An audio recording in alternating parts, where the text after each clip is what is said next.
Okay, housekeeping stuff first, I guess.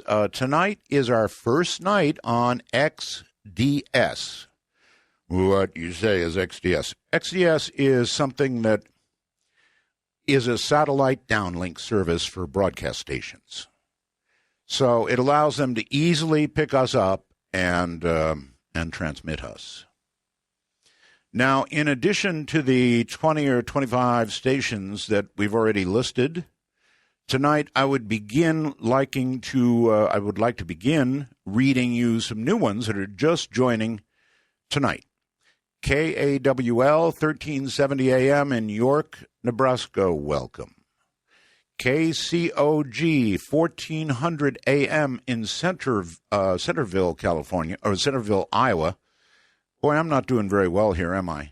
Welcome, 1,000 watts. KBDB 96.7 FM in Forks, Washington, 25,000 watts. A lot of watts. And here's one I'm in love with. KGUM 567 kilohertz. Is that a giveaway about what it might be? Agana, Guam. 10 kilowatts from Guam. Probably can hear them quite well in the Philippines, actually. I'll test that when I go over.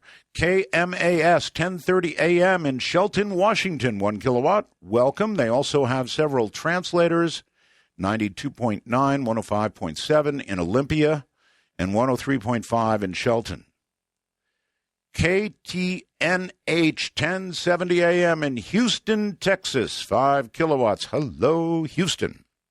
KTKN 930 that's 930 AM in Ketchikan, Alaska, 1 kilowatt. Welcome. Also a translator on 97.5 in Craig, Alaska. KVSF 101.5 FM in Pecos, New Mexico. I'm getting the rhythm now. WDLR 1550 in Delaware, Ohio. Welcome. WJML 1340 AM Lockport, New York. 1 kilowatt. Welcome. WQTT 1270 AM in Marysville, Ohio. 500 watts. Welcome. KTOX 1340 AM Needles, California. Welcome. Needles. Cool. Just down the road, kind of. WLVL in Lockport, New York. 1 kilowatt. Welcome. So that's what I'll read tonight. We'll kind of read these as we go along. Affiliates are coming in like crazy now. And if you want, there'll be many more. If you want us on in your market, then call up your local station manager and drive them crazy. All right. My UFO dream. This is nothing short of hilarious. I mentioned a dream one night I had on the air about a UFO, right? When was it? A couple weeks ago? Somebody went out and produced my dream in video, 3D animation video. It's at artbell.com. If you want something that's probably, you've got to see it. It's one of the funniest things you've ever seen. A dream put into 3D animation. I'm going to play the audio from it here, but trust me, it doesn't do justice. You need to go to artbell.com, and you need to see this. I about fell off the chair when Keith sent it to me earlier. Here's the audio from it, but go see the video. I had the weirdest dream last night. I had a dream about a UFO. How often does that occur? I was in a bus, and I had a camera, right? And I was going out of my mind because there was this plain to see UFO up ahead in my dream. And so I went to the front of the bus trying to get, a decent picture of the thing, which was just ahead of us hovering. And I couldn't get a picture of it. And then finally I did, went around a corner. I can't remember. It was in the dream, right? What do I know? I got a picture of the UFO, or a couple of pictures, and then, you're going to love this. Somehow or another, I got to the UFO, and some little green guy, he wasn't really green, but an alien of some kind, reached out, grabbed my camera, and took it in, and I beat on his saucer. fusser, and I beat the hell out of it. And out comes this arm with my camera. And I was happy.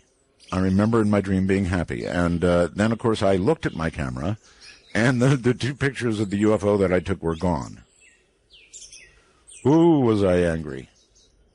So maybe that's, I don't know, maybe that's kind of like real life, huh? The pictures are always gone. This one was really gone. Well, that's it. You have to see the animation that goes with this. It is hilarious. What a job this guy did.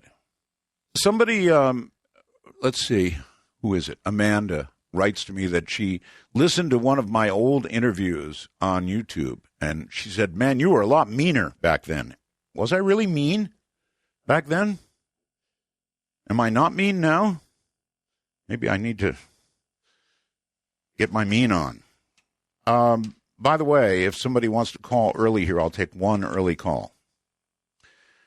You've heard the bad news. And it couldn't be worse. It's, again, in America, again and again and again. Even the president said it like that again.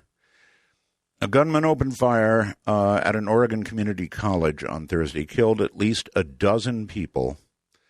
Now that's down to 9 dead, maybe 20 wounded. The numbers are fluctuating all around. We don't know. We don't know anything about the people killed. We don't know anything about the gunman. He was in his 20s, they say, and that's all they say, really, so we don't know. I did hear one thing, that he had posted something on a social media site saying, it's the only way he's ever going to get in the news. Really? That was his reason? It's the only way he's ever going to get in the news? Really? You think it's so great being in the news? President Obama went on the tube and talked to the nation, and he said, we're becoming numb to mass shootings, and we are. And naturally, he talked about gun control. We don't have a gun problem in America. There are a lot of guns. We have a mental health problem in America. Ronald Reagan, much to my distress, because I loved the man, but he opened up the doors of the mental health facilities and pretty much ejected everybody a long time ago, and it's never been the same since. And now I think we're in a worse situation now, mental health-wise, and obviously, the people who lobby for guns, they're right. Guns don't kill people. People do that. And they do it because they're mentally ill. I mean, how is it not mentally ill to kill a whole bunch of people in a college because it was the only way you were going to get on the news? There had to be signs. There just had to be. Oh, okay. I see somebody's calling. So let me very quickly answer the phone and try to get it on here. Okay, so line 2, you're on the air. What the hell do you want? I'm sorry. I wanted to share a dream with you. Well, no dreams tonight. I've got something really important to do. Get off my line. Sorry. Yeah, all right. Bye. Don't let it happen again. Is that what you mean? That was cruel. And if you're out there listening, I'm sorry. I can't be mean. Not really. I mean, I could be, but what would be the point? All right, coming up after the break, we've got something really special for you. Father Michael L. Maginot was born in Gary, Indiana, in 1957. He's a couple of years, decade or so younger than I am. He went to Rome for theology and gained an STL degree in biblical theology in 1984. Father Mike was ordained a priest on July 2nd of 1983. He would then be later sent back to Rome to gain a JCL degree in canon law at the Pontifical Gregorian University in 2000. When he returned, he would be assigned to St. Stephen Martyr Parish as administrator, with duties also at the tribunal in the Diocese of Gary. For 3 years, he was in charge of the tribunal as judicial vicar for the diocese, then became pastor of the parish. In 2012, he was given permission by the bishop to be an exorcist for the Amons family. I'm having trouble with mouth tonight. The Amons family, I believe that is correct, in Gary, Indiana, whose case eventually would receive worldwide notoriety. It was a really serious exorcism. So, in a moment, coming up is Father Maginot. And I really think that this is one that you're going to sort of want to, I don't know, take a moment and take a deep breath and get ready for. Because it's going to be rough stuff. I mean, we're talking, I guess, about the devil here. In fact, we'll find out very early what it is we're talking about. From the high desert, I'm Art Bell with Midnight in the Desert. Mike Maginot, welcome to Midnight in the Desert. Thank you, Art. You're located in a cold place, right? Near Chicago. Near Chicago. That's a cold place. In fact, I was in Chicago in the winter, and boy, they're not kidding about the Windy City. When it gets down near zero and the wind is going around those buildings, wow, that's about the... I lived in cold places, and that about did it. So, where to begin with you, sir?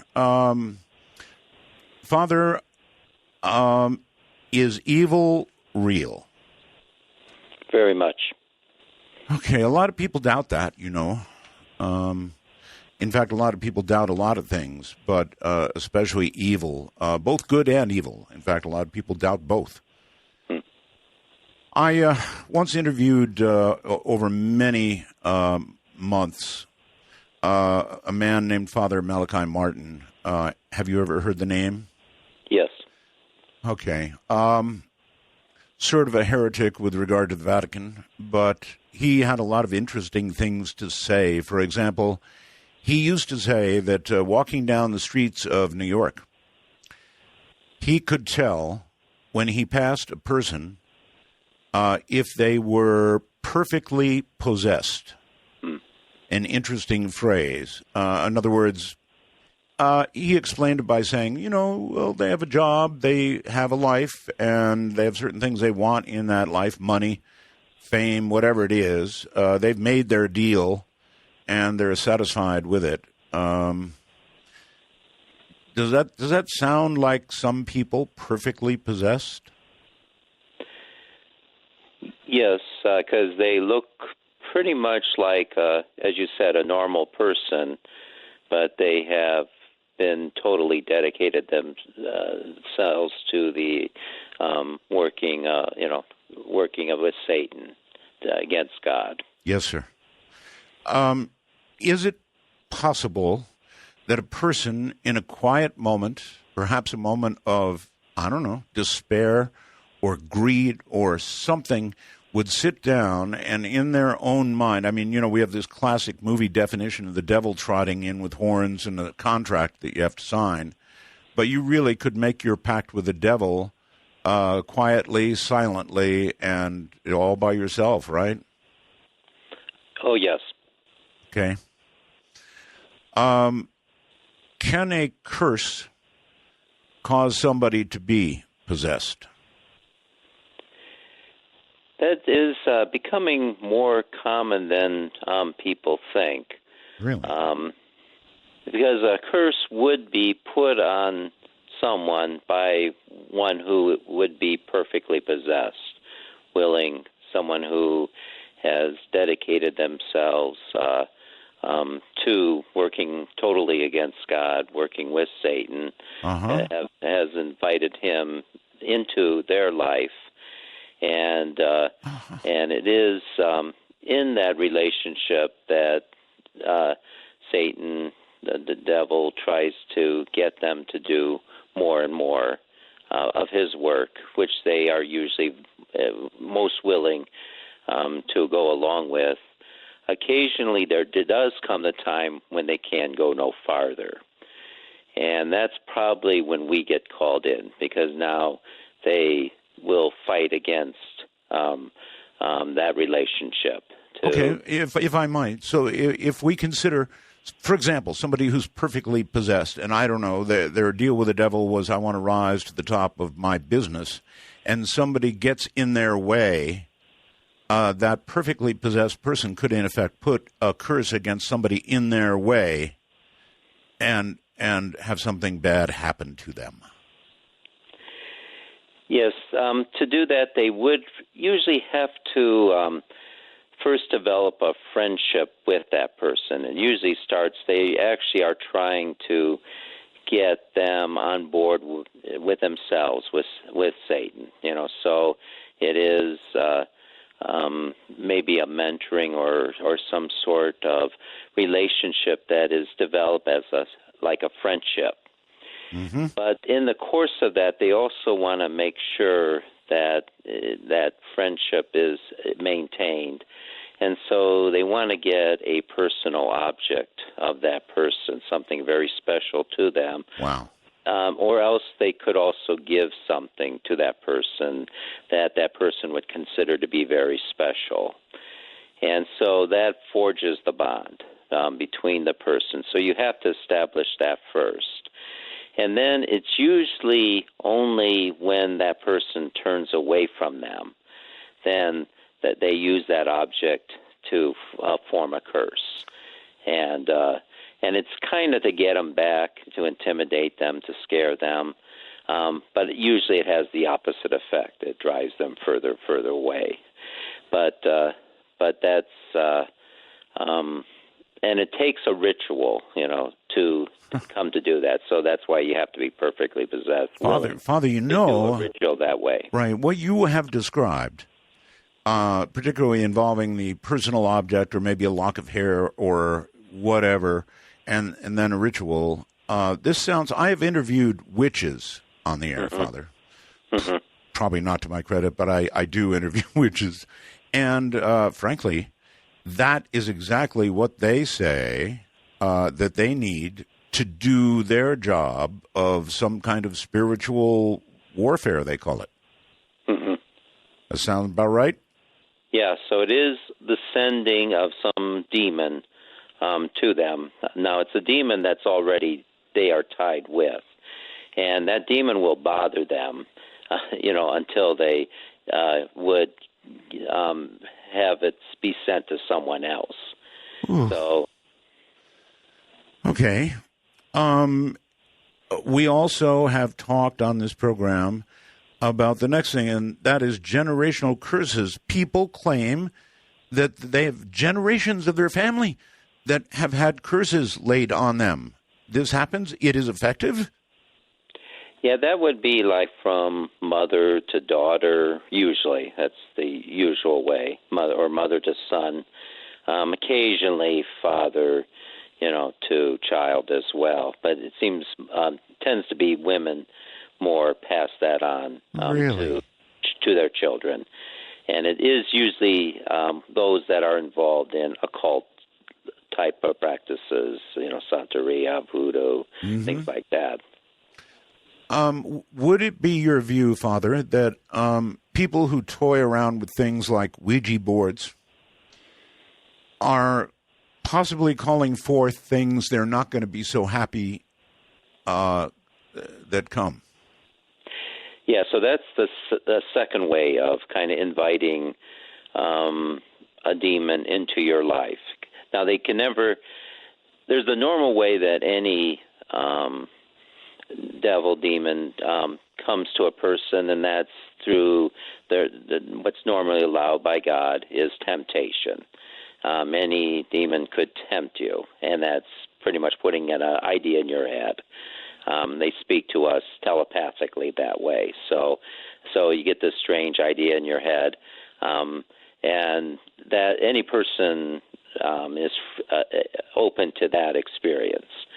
To go further, then it would need an invitation on our part to invite a demon more into our lives beyond that. And so Ouija boards, tarot cards, palm reading, fortune telling, those kind of occult practices, seances, they are ways to open up our lives to having a demon to have further control in it. Now, a lot of times, curiosity is the first thing that kind of gets people to go into that, and probably the best thing to happen to a person would be they get scared of that and never touch it again. Right. But the demon working that doesn't really want that experience. They want to intrigue us and entice us and, encourage us to go further and further with them. But it does have, that's kind of the risk they take, when they kind of see something happening, either the person will get scared and stop it or get intrigued and get more involved in it. And so that's where it starts to begin. We open the door to them in our lives. But once you open that door, we lose control on when we could tell them to leave, because now they kind of have taken control. We have given them that opportunity. And so when we don't want them anymore, they're going to fight that. And that's, again, when we kind of get called, is because they want us to get more and more involved in their business, their life. And when we don't want it, we want to break it, then they're going to go from kind of a friendship type of thing to an attack and turn on us, to intimidate us, so they'll go from enticement to fear. Right. Father, have you ever, how long have you been a priest now? How many years? 32 years. 32 years. In that time, have you ever had weak moments in your own faith, or have you felt your faith challenged? That's a hard question. You can say, I'd rather not answer that. Yeah. There are always challenges, but I don't think anything that was really... I guess probably the biggest time would have been when I did leave the seminary. There was... I had a girlfriend, and so I left the seminary my sophomore year in college, and so I had to deal with that. And but I did come, and ended up seeing that I was called to be a priest, and came back. But that was a difficult time. Boy, that must have been rough. Indeed, very rough. And it was sort of an impertinent question. I probably shouldn't have asked, but as we go on tonight, it may be that people will understand the reason for it. I think you've also had opportunities to see your faith strengthened enormously, and we'll talk about that. We've got the long break we talked about is here, and then we'll come back and really get going. Father, stand by. Dark Matter News. I'm Leo Ashcraft. Well, you can leave it to Haunted Skeptic to always come up with something odd. This one is about astronauts' coffee, and it's made from what?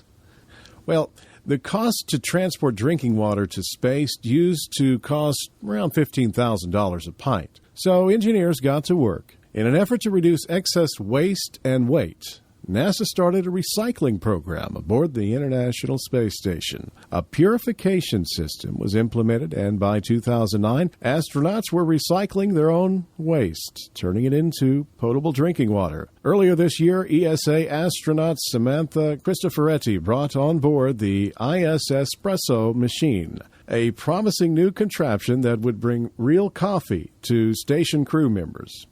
But how's it made? According to NASA and Italian Space Agency operation protocols, well, we won't get into all that technical stuff, but long story short, the special brew is derived from none other than astronaut urine. The best part of waking up.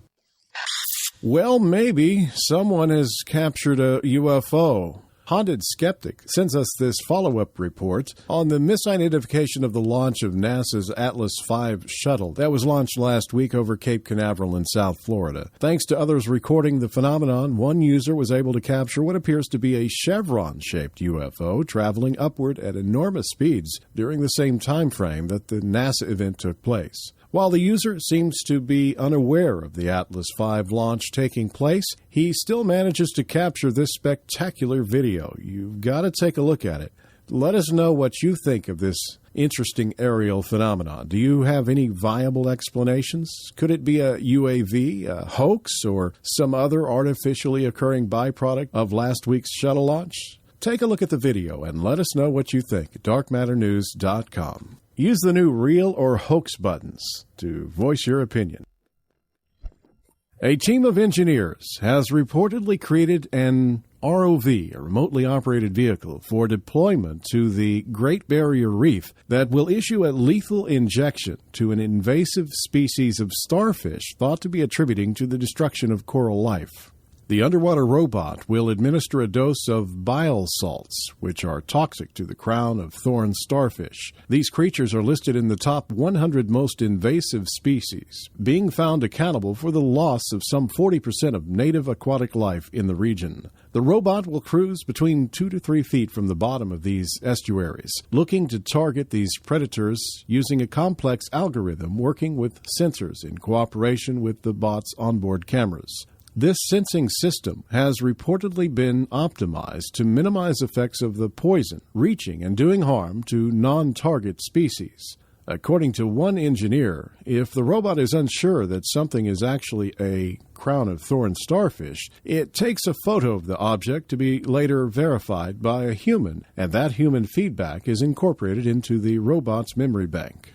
The robot, named Kotzbot, is still in the development phase, and initially all targeted wildlife will require human confirmation before the toxin is injected. The team planned to automate the process, deploying fleets of the killer bots in order to scan and seek targets without human help. Well, what do you think of the idea of allowing robots to autonomously seek out and destroy another living species, invasive or otherwise? Does it challenge our reluctance not to intervene in nature where we could be witnessing a case of survival of the fittest? I'm Leo Ashcraft, Dark Matter News. Well, all right. This is going to be quite a program.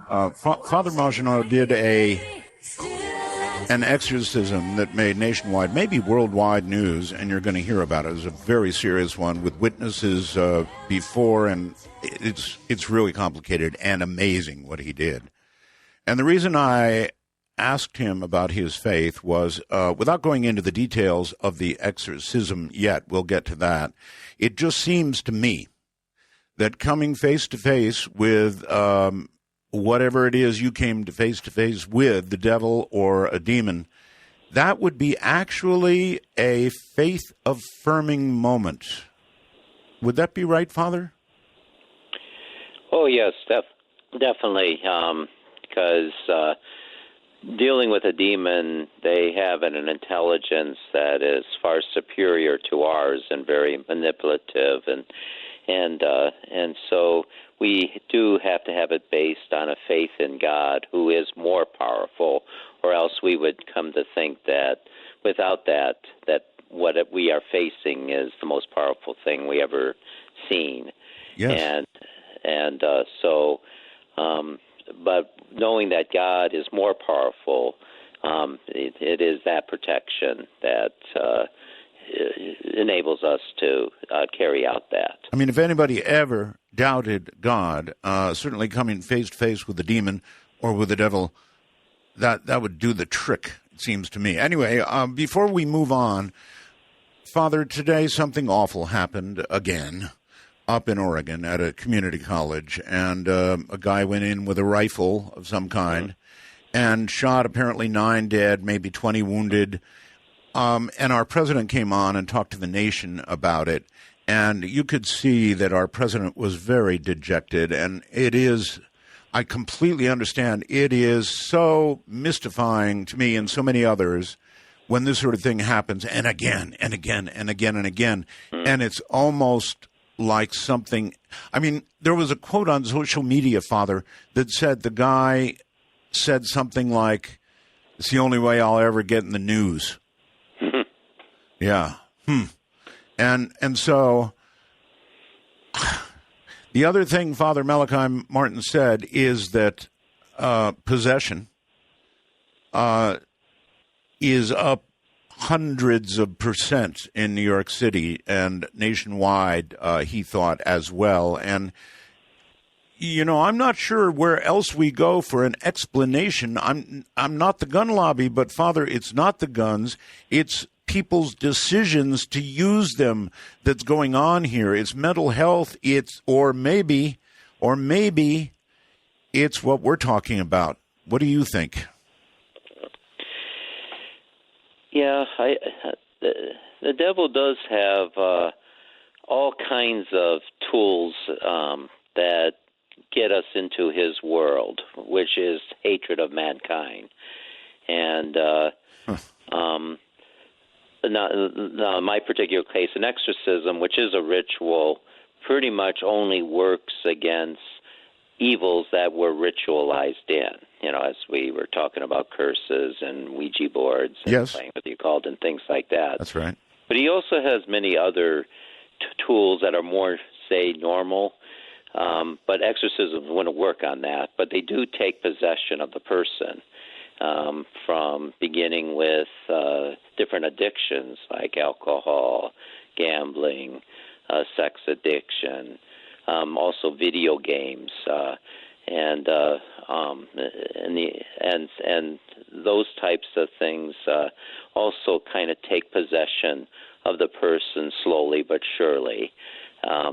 And they start out perhaps maybe as good things. There's, whenever anything is done in moderation, it's a good or the purpose that was designed by God, because God does give us good things, or enable us to create good things to kind of let loose the endorphins that he created in us to help us to get that little oomph so that we could do difficult things that are responsibilities. Mm-hmm. And so it's nice to have a nice balance between those things. So where there's things we like to do that help us to do the responsibilities or duties that we also need to carry out, and to have that nice balance in life is very good.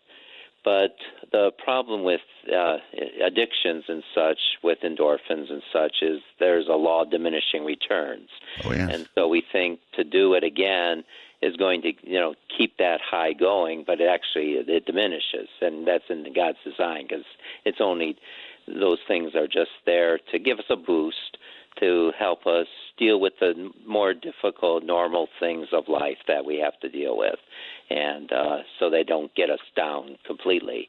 And so, but when we just go and do them over and over and over, then that defeats the purpose, and so it's not putting the little spice of life in each little, in these things that we enjoy doing, to enable us to live, and do the things that God also wants us to do, which are sometimes difficult, the daily drudgeries. Or all right, but Father, this thing of people just suddenly deciding to walk into schools and kill children. Yeah.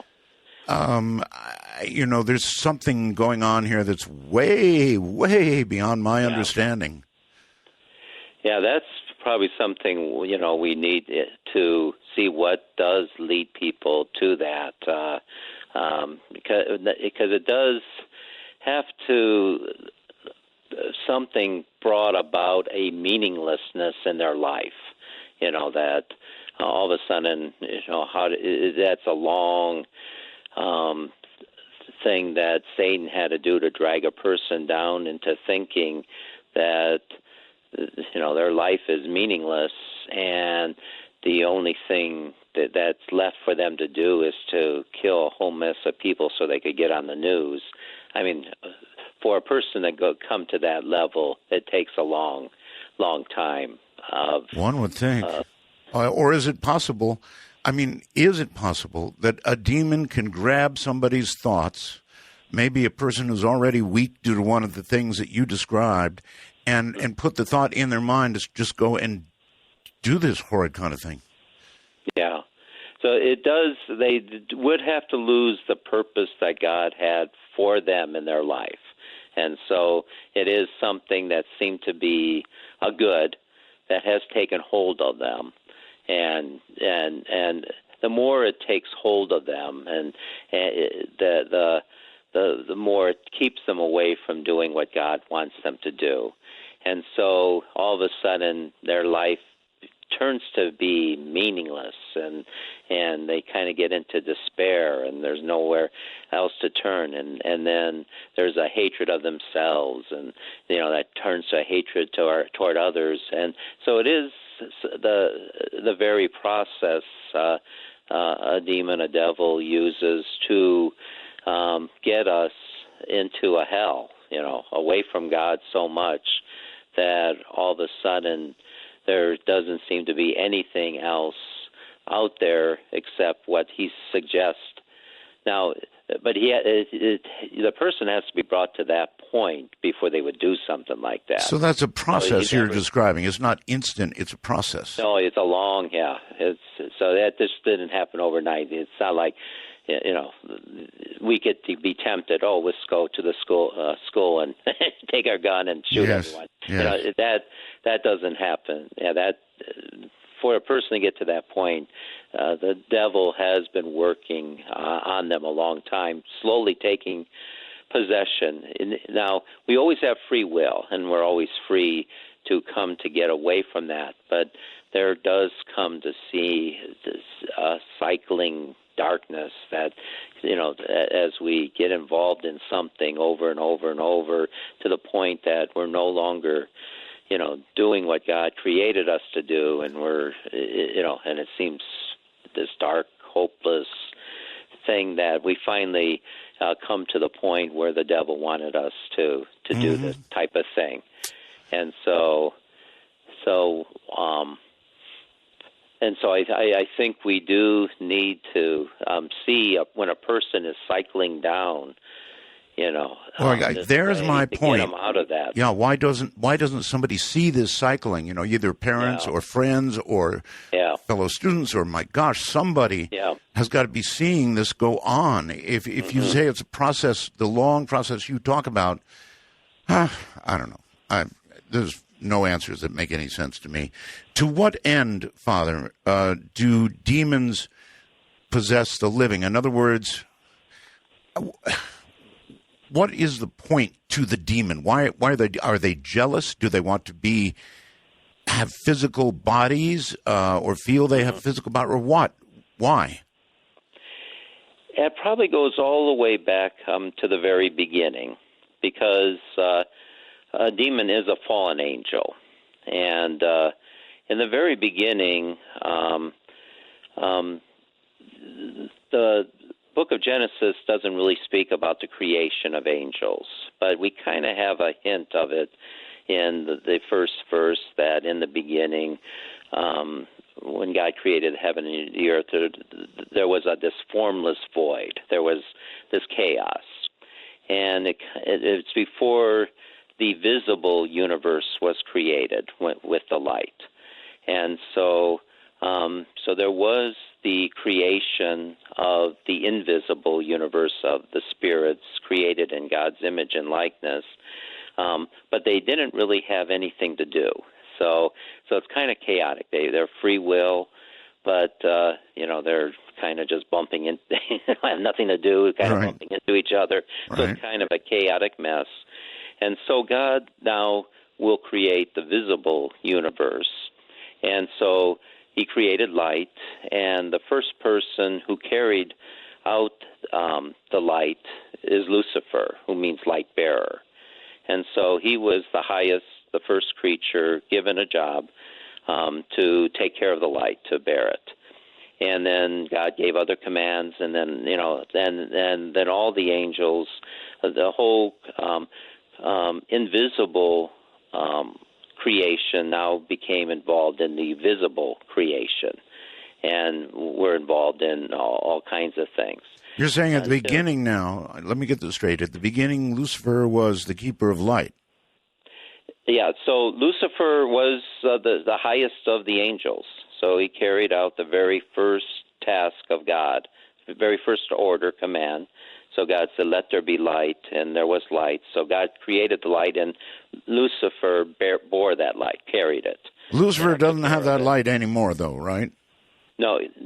Now he considered himself to be. He knew he was the greatest. He was the first asked by God, and so he had that idea that he's the greatest. Then when God created, and then there was now everything went from good to very good with the creation of man in his image and likeness. He then, when God rested, and creation was complete. He then gave Lucifer the second command, and he wanted him to now take care of man, to be his guardian angel, to be the guardian angel of Adam. Really? Now, that was very insulting to him because he felt he was the greatest of creatures, and man was kind of the, even though he was created in God's image and likeness. And there was also one thing that Lucifer's a little bit jealous of, too, was that man was given the command to be fruitful and multiply. He could reproduce like all the other living things of God's creation can reproduce. An angel can't, so that they can't reproduce. So contrary to what many people think, the devil, Lucifer, cannot reproduce or do anything with a human woman.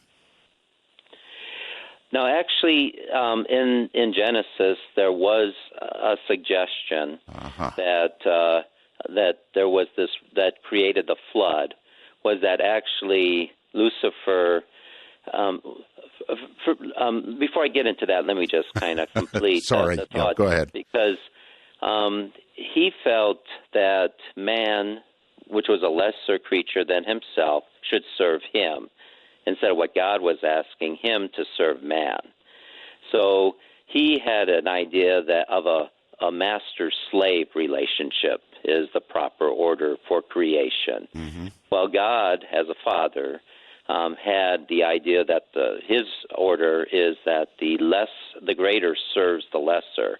So it's a father, son, parent, child, yes, a mother taking care of a baby type of a relationship. Mm-hmm. And so it was these two mentalities that now came in conflict. Now, when Lucifer refused to do that, he was now going to show God who's boss, and he was going to, not do what God wanted, but what he was going to enslave man. And so he was going to turn man away from God, away from his command, and have him do his bidding. And so, and when he came to actually lower himself, so he went from being the highest creature to now lowering himself to kind of crawling on the earth and embracing the earth and taking over the earth, so to speak. But that was and eating its dust and all this kind of stuff. So he lowered and he ceased to be that angel of light and now became a serpent, now became crawling on the ground. Mm-hmm. But it was, again, so that mankind would also kind of would also lose what God designed for it and come to join him in the same way. And so that would begin the great battle. And so it went from a relationship of love to one of domination, and so that would be mankind would kind of give into that.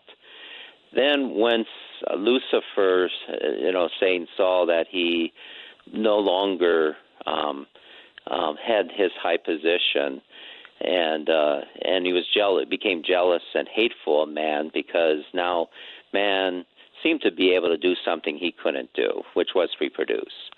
And so now he had to come up with a way to try to reproduce using man, cooperation.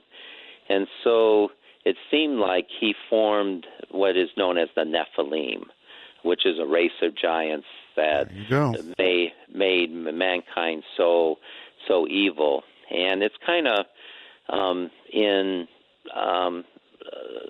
ancient times, medieval times, there would be demons that were known as incubus and incubi and succubi. Right. So the incubus is one who would attack a female, and a succubi is one who attack a male.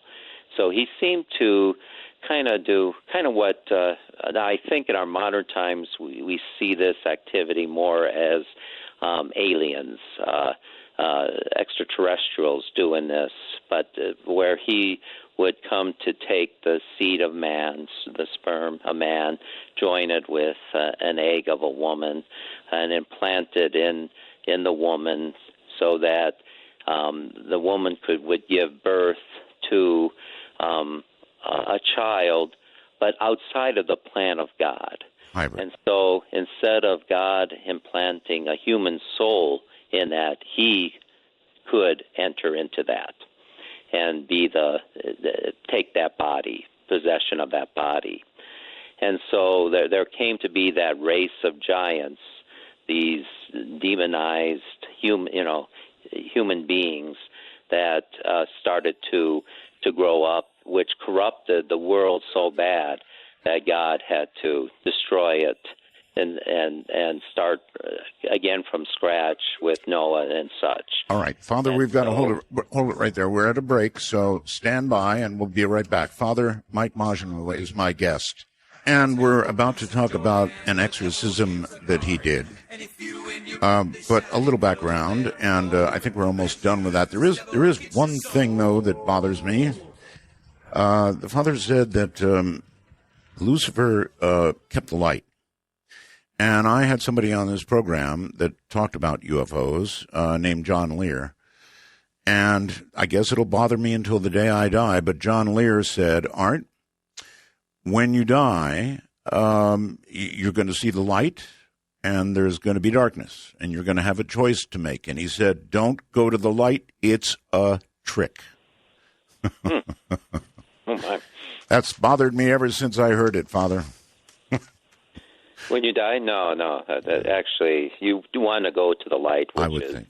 Toward God. Long as Lucifer doesn't have it anymore. No. Oh, good. He lost that. Yeah, that's good. Yeah. All right. Let's move on. I mean, here you are, a priest, and you get a call, apparently, from, is it the Amons family? Is that correct? Amons. Amons. Okay, Amons family. That's a long A. Okay. Amons family, and they wanted your help. And why did they want your help? What was going on? Yeah, I kind of got involved in all this by accident. I cover for the Catholic priest chaplain who works in the two Methodist hospitals in our area, one in Gary, one in Maryville, next door. And his days off are Friday and Saturday. And so I usually get called in for emergencies. Right. And so on the Friday, April 20th, 2012, I was doing what I normally do on Friday morning is my Bible study class. Mm-hmm. And I got the call from the Methodist Hospital in Gary from the chaplain who asked me to come over to do an exorcism. And I said, why's that? And he mentioned that this 9-year-old boy was seen by several professional staff people walking up the wall backwards and flipping over his grandmother, and they ran out of the room, and they got the security to look in that. The security then called the police. They called the chaplain. Would you mind rolling over that again? You said that he was walking up a wall backward? Backwards, yeah. So the way it happened, it was the Child Protective Services were noticing that the children, the 3 children, were missing school a lot, and sometimes when they were at school, they would have things like bloody noses, bloody gums, and different things. And so there was a lot of suspicion that something wasn't right at home. Right. And so they kind of got involved and asked, and it was the mother and grandmother were kind of watching over the children. Sure. And so they took them to their doctor to have them examine the children. Yes. And to see what's wrong. Family doctor, right? The family doctor. Yeah. Mm-hmm. And so in that doctor's office, it first of all started with what would happen is this demon would jump from one child to the other. And so Wow. it would affect one child and then do crazy things and then jump to the next one and continue probably to do about similar type of things. So, walking up a wall backwards, that's movie stuff. I mean, do you have other people who saw this happen, witnesses? Yeah, there's a couple of professional witnesses. One was the child protective agent, and the other one was a psychological nurse, and I think a psychiatric doctor also saw the same thing. So they were... that was at the hospital in the emergency room, which they took the children to after the doctor's office.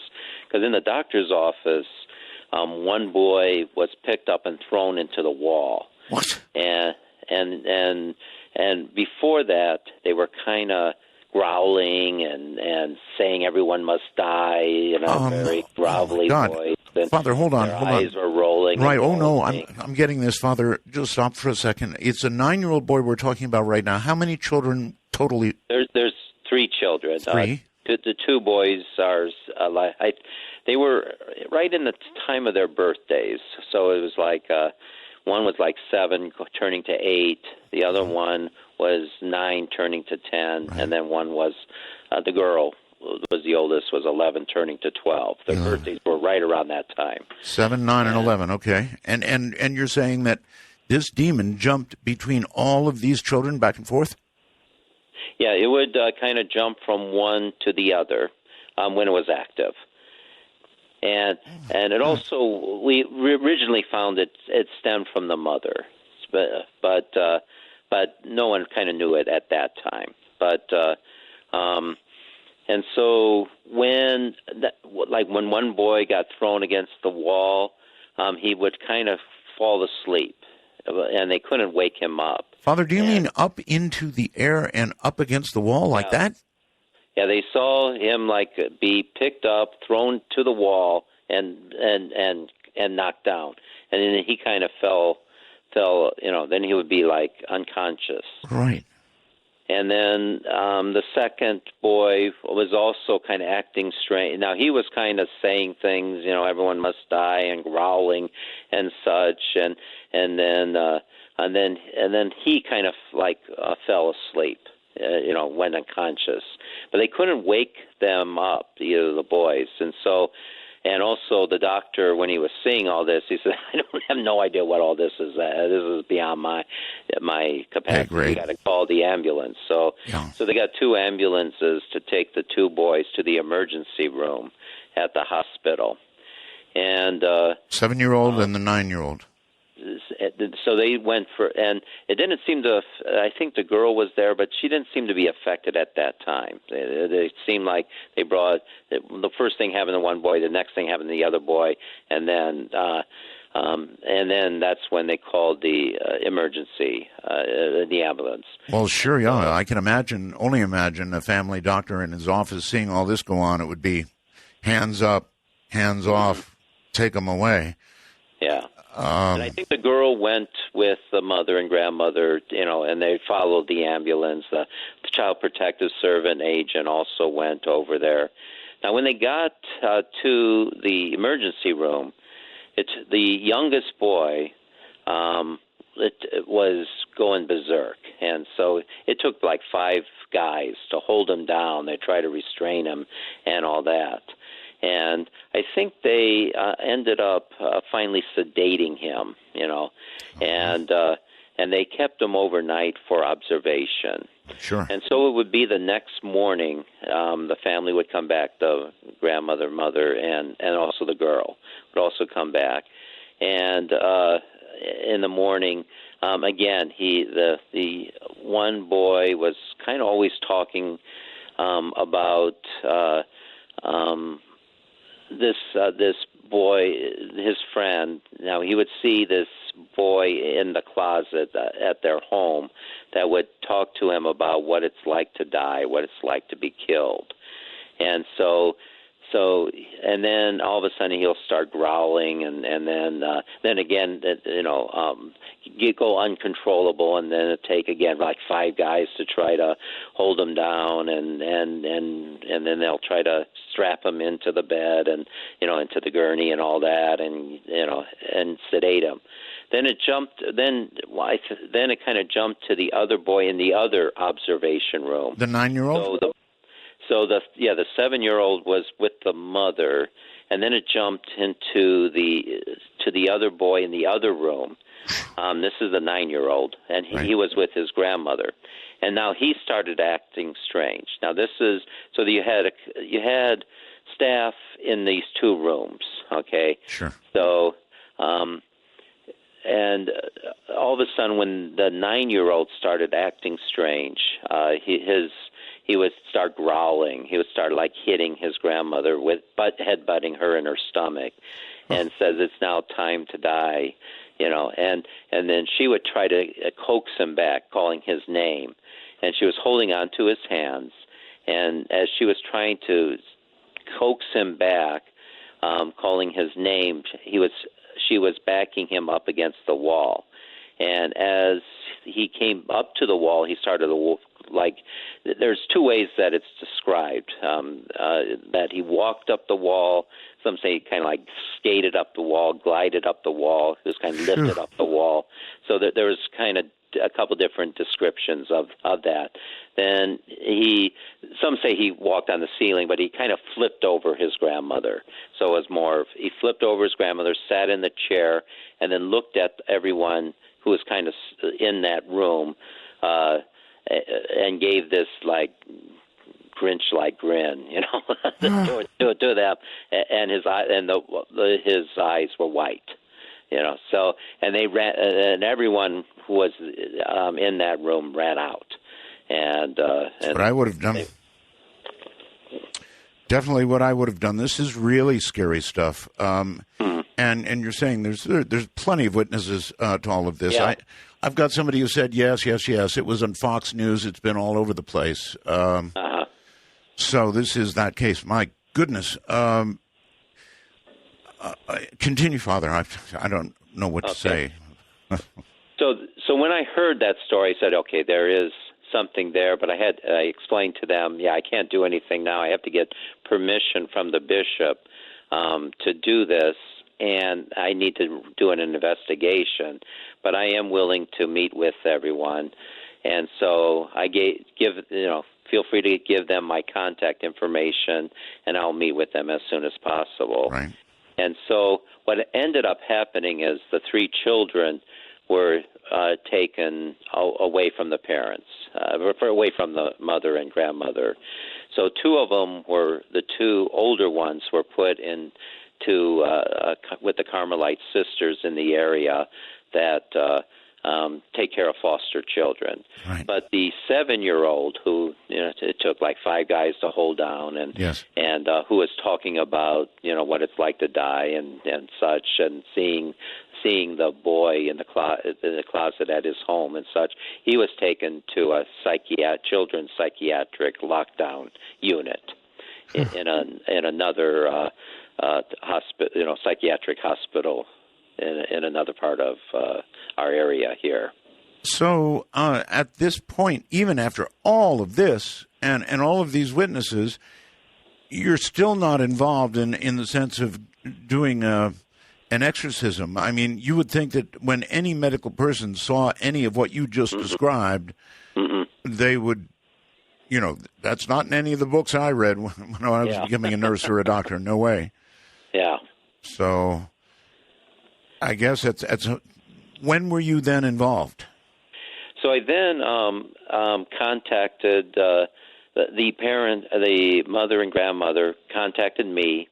They mentioned their children were taken away, and I said, okay, I can meet with you at the home, at your home on Sunday evening after my last Mass. I have a 5 o'clock Mass. I'm done at 6, so I could get there about 6:30.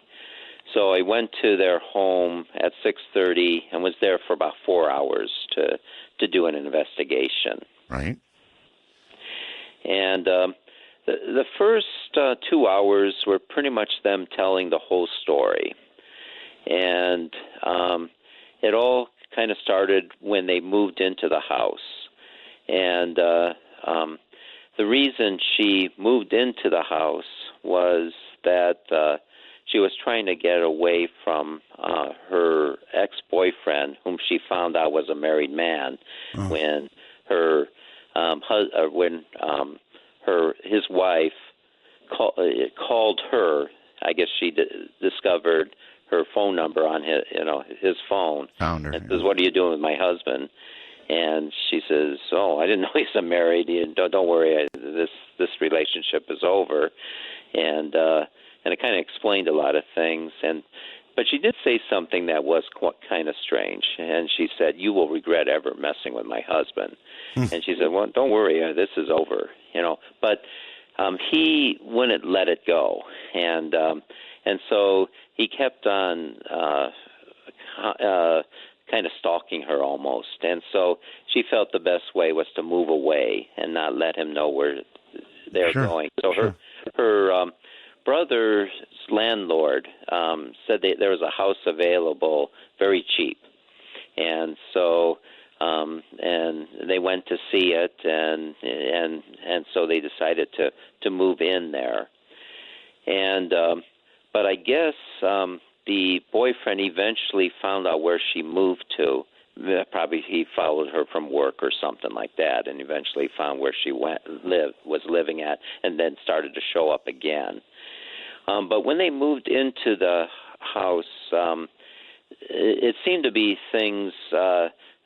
First of all, they saw all kinds of horse flies.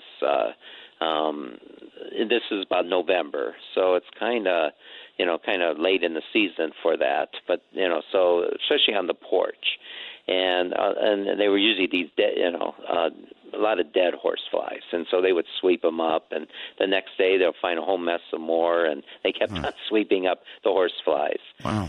Then one time she saw someone walking back and forth, pacing in their living room. I think this was the grandmother, and she thought someone broke into their house. So when she jumped out of bed and turned on the light, no one was there. But when they looked on the ground, on the floor, there was muddy footprints. Wow. And they seemed to come up from the basement area. And then later on, they would hear footsteps coming up the basement. And so the way they kind of dealt with that was to put a lock on the the door from the kitchen to the basement. And then all of a sudden, they would hear steps coming up the steps, and then pounding on the door. Oh, good Lord. And when they would go and open it, they would see no one. And then other times they would hear dogs barking out there, and then they would open up that door but not see anything. Father, especially with regard to somebody coming up the steps to the locked door from the basement and pounding on the door, and then nobody being there. No offense, but how does anybody stay in a house with that kind of action going on? I just, you see it in movies, and you're sitting here screaming, "Get the heck out of that house!" And of course, they never do. And I guess they had a good deal on this house, and they didn't have a lot of money, so no choice. Yeah, they were kind of trapped. So that's usually the one thing that keeps people from moving out. They have, they sign a lease and things, and so they would be liable to pay the whole thing, and so they really didn't have anywhere else to go, and so it was kind of livable in the early part. it seemed to escalate through the winter time. To, as I mentioned, the kids were starting to wake up with blood on their pillows and bloody noses, bloody gums, bloody lips, and things like that. But they couldn't see. There was no. The blood would just kind of appear out of nowhere, and then kind of go away. Was it at that point when you interviewed Mom and Grandma? At that point, were they noticing that this was moving from child to child? Yeah, it was. They didn't see it be jumping, but it would affect one child one day, then another one another day, and another one another day, and such. So it was never. But never was it two at the same time. So they didn't kind of see that later. They would see something happening to the one child, but it would affect all three. And it wouldn't be till they kind of saw later that. Never was two things happening to two of them at the same time. I see. All right. You had a pretty good, long, substantial interview with Mom and Grandma. I guess Mom was Latoya Amons. Is that correct? Yes, Latoya. Yes. Latoya. Okay. What did you come away with from that interview? What did you make of her? Yeah, actually, because I was always trying to figure out, when you're doing this, you're trying to figure out what's the source of this, what brought this in. Right. And now we're trying to do this without the kids there, because they're there. So, of course, yes. And she didn't know quite, so I'm asking, what do you think, did they get involved in, kind of, did they play a game, Ouija board, video game, right. We're trying to, and they pretty much, we couldn't come up with anything like that. Latoya then was mentioning that she also started to have kidney ailments and went to the doctor 3 times, like in January, with 3 different kidney ailments. And then one time, the only time the grandmother seemed to be affected was one time she was washing clothes in the basement, and all of a sudden something choked her, and she had to get out of the basement. But that was the only time she was ever attacked. But she did mention one time she saw all kinds of sand in the basement strewn over the floor, and so she had to sweep it up, and it was like 2 buckets worth of sand that she had to sweep up from the basement and throw it outside. And then everything seemed to escalate with the last time the boyfriend came over to the house. Now, they would never she didn't want anything to do with the boyfriend, would always tell her, go back to your wife, this is over with and such. And he would keep on showing up, and and they would try to keep, just tell him, to go. But the last time he came to the house, he wanted to give the boys $5 each, but he didn't give anything to the girl, and I kind of found that strange. And I asked, why was that? And I think Latoya was at work when that happened, and Rosa, the grandmother, was calling her and says, he's here, and says, get rid of him. And he says he wants to give the boys something. What does he want to give them? $5 each. And he said, okay, that's okay. And but I asked, why did he give something to the boys and nothing to the girl? And so Rosa said that he said that the boys needed this incentive to be good, but the girl didn't. But it just struck me, there's something bizarre in all that. And so 3 days later is when kind of everything escalated in the house. And it was a family gathering. Their whole family was at the house. And all of a sudden, the girl gets, they're all sitting in the living room and such, and the girl gets pulled off the couch, and she's landed on the floor. And everyone looks at her and says, what are you doing? She says, someone pulled me off the couch. And then she started, my stomach's hurting and such. She was feeling sick, and then they would kind of take her to her room, and they were kind of trying to take care of her, and she's feeling nauseous. They would see her stomach kind of bulging, and such, and her legs kind of bulging and all that. And then Rosa went to the kitchen to get a washcloth so she could put on her head. And all of a sudden, behind her, in their living room, they had a freezer, and because there wasn't room in the kitchen. And all of a sudden, one of the boys got thrown into the freezer. And she turned around, and everyone heard this big boom, and said, "What happened to you?" And said, "Someone threw me into the freezer." And then he started to get sick. Now, wait a minute. This is a freezer that is closed, right? This is like a refrigerator freezer. So it's but it's in the living room because they didn't have room in their kitchen for it.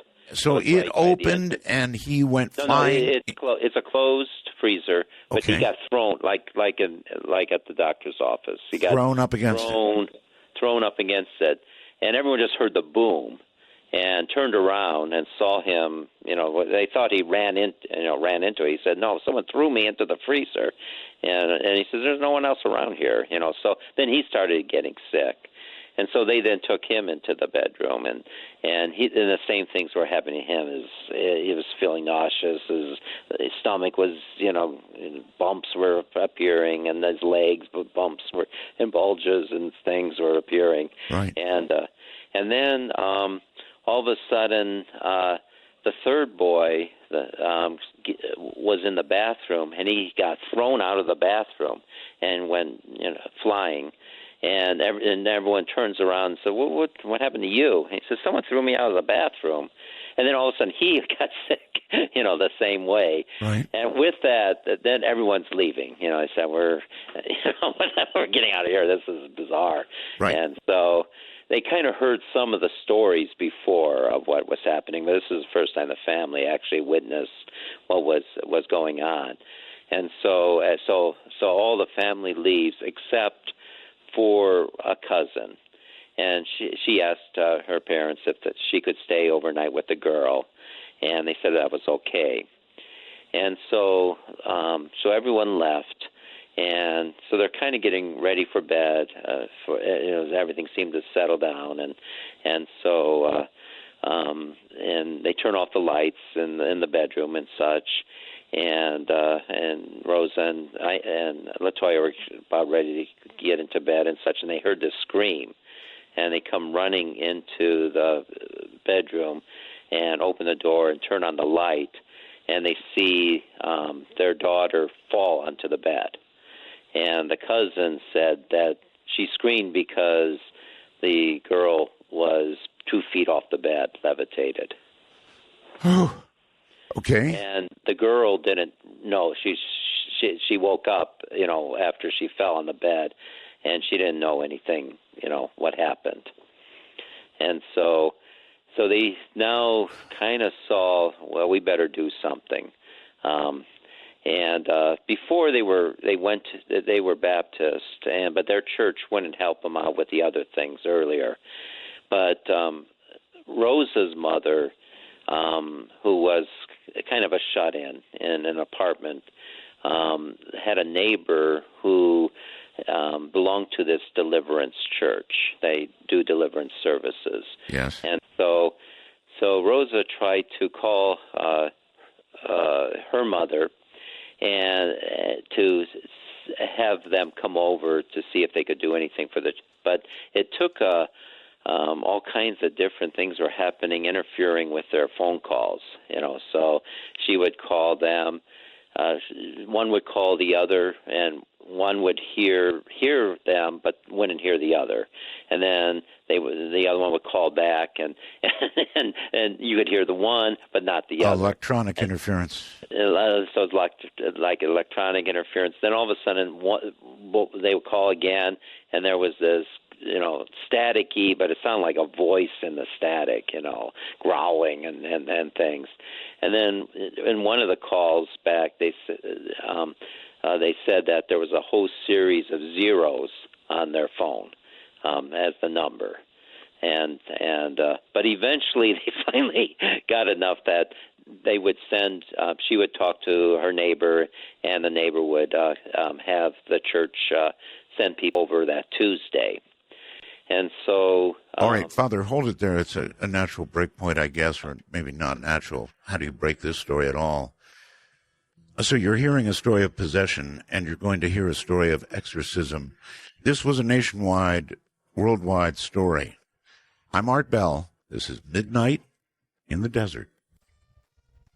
For Dark Matter News, I'm Leo Ashcraft. Canadians have created a giant wall that sucks carbon dioxide straight out of the air. Created by the Canadian company Carbon Engineering, this wall could be built to draw carbon dioxide straight out of the air and convert it into fuel. We're capturing CO2 with it right now.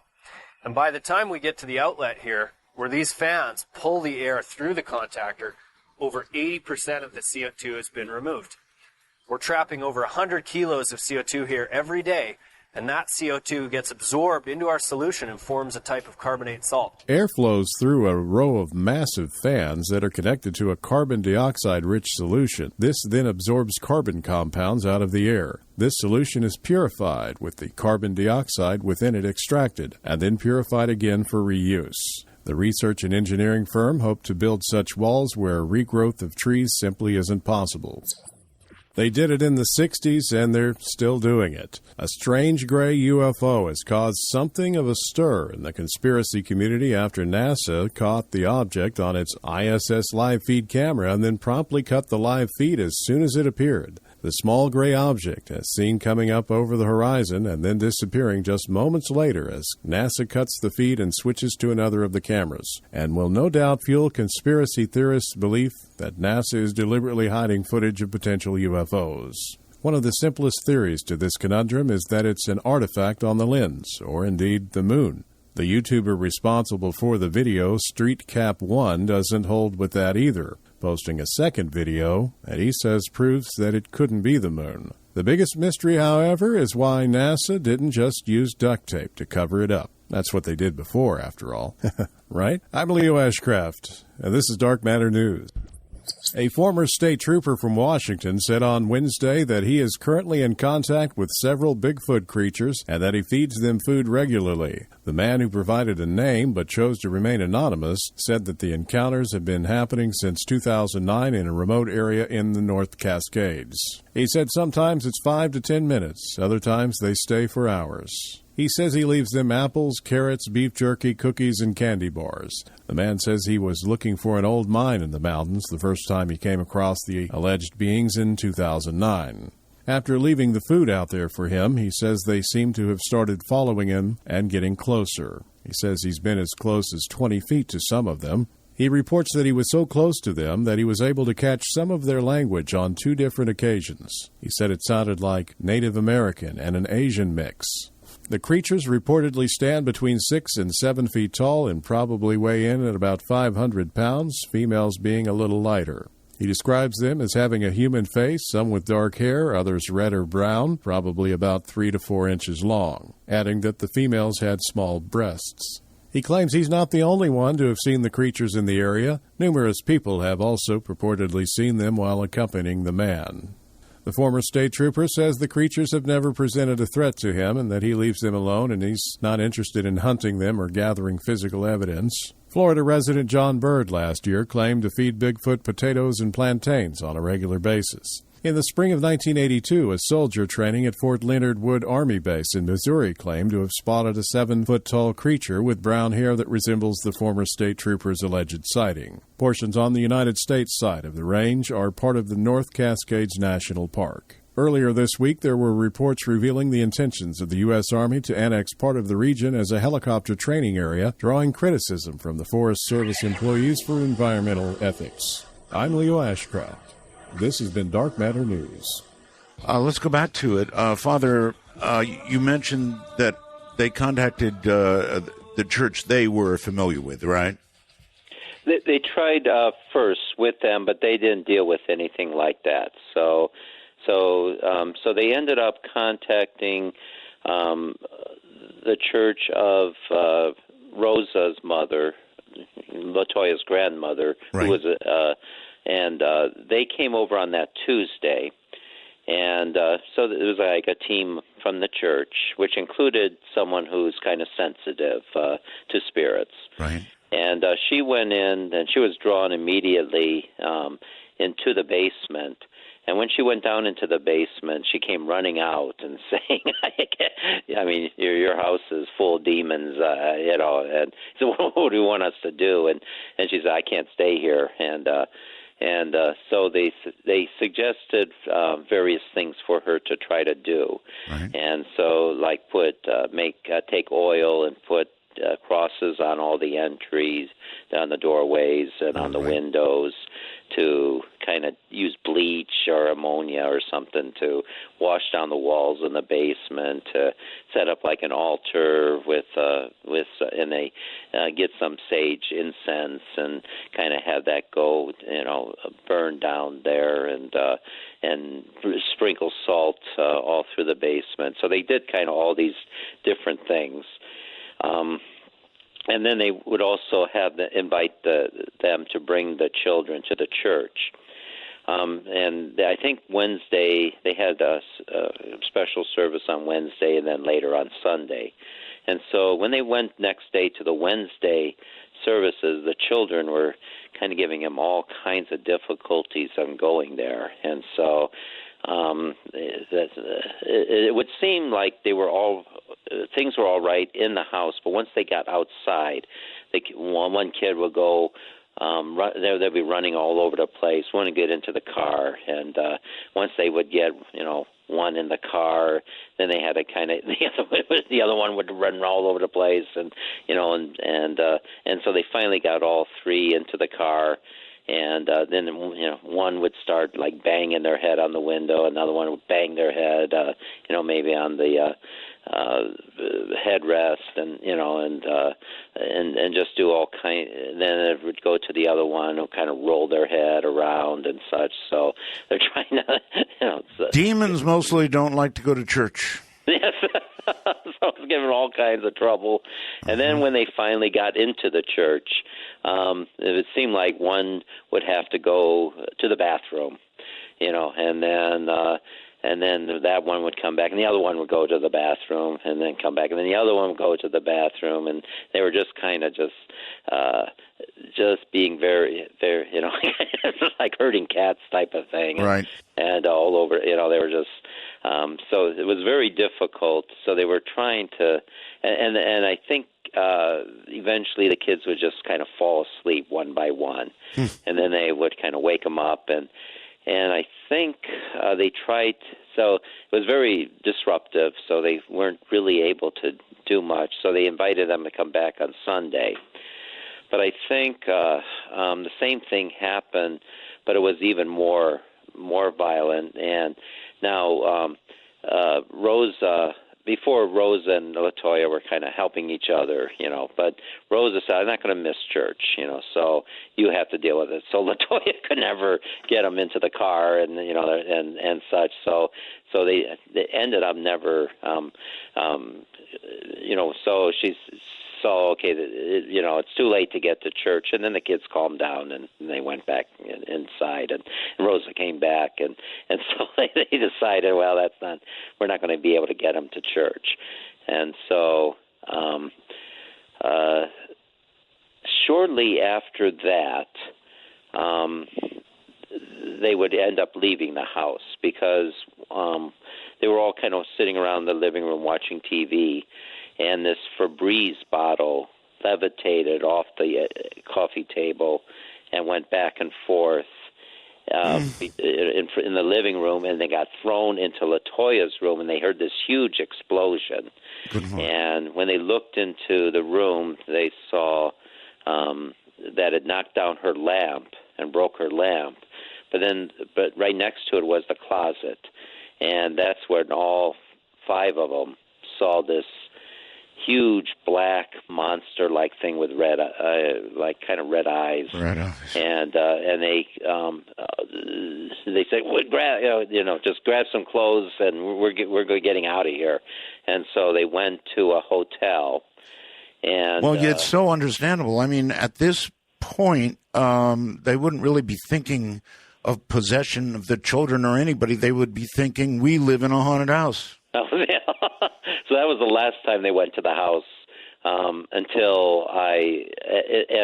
so they went to a hotel, but they could only afford one night, and then they finally went to relatives, to I think her brother, LaToya's brother's place, but that was getting very, 5 people moving in. Yes. It was pretty cramped, very tough, and such, but it was still kind of affecting the kids, they were missing school and things, and that's when the Child Protective Services would get involved, and then that's when I got involved after that. How did you get involved? I mean, after all this went on, who was the one to contact you? That was the Methodist chaplain at the hospital. Really? Who when the boy walked up backwards. So.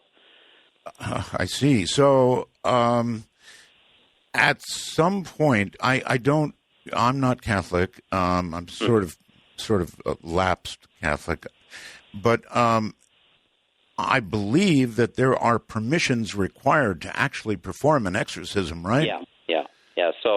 So I was going to do my investigation. So when I went to the house that Sunday night, they told me the whole story. Okay.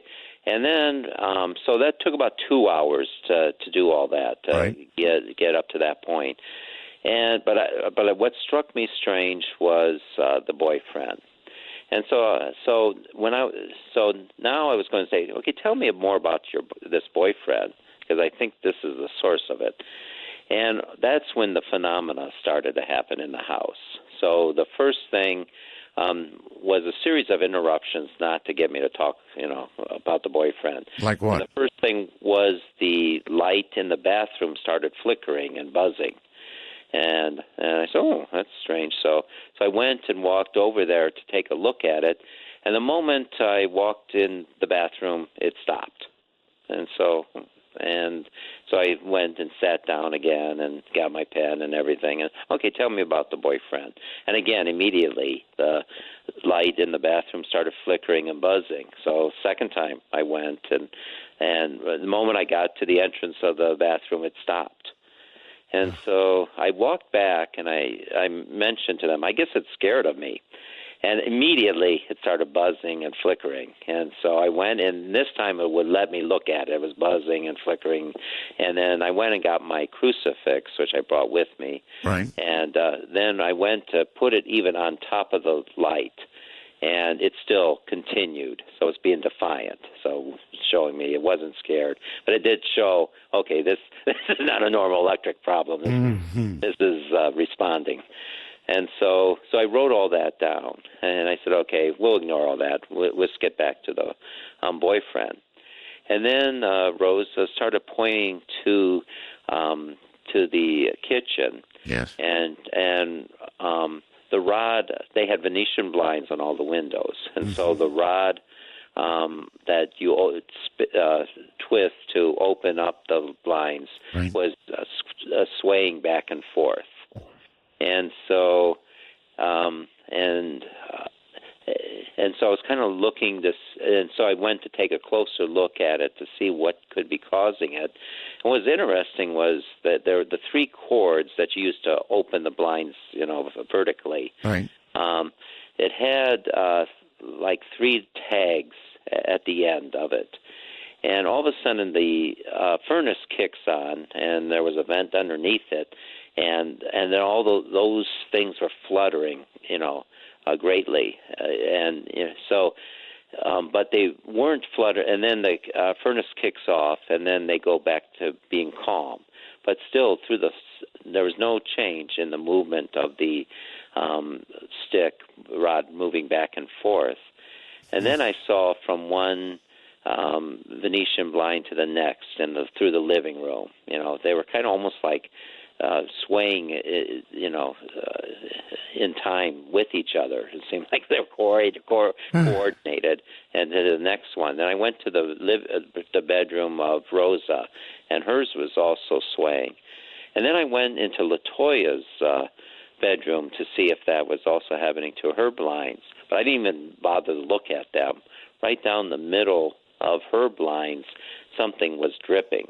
And so I said, well, what's this?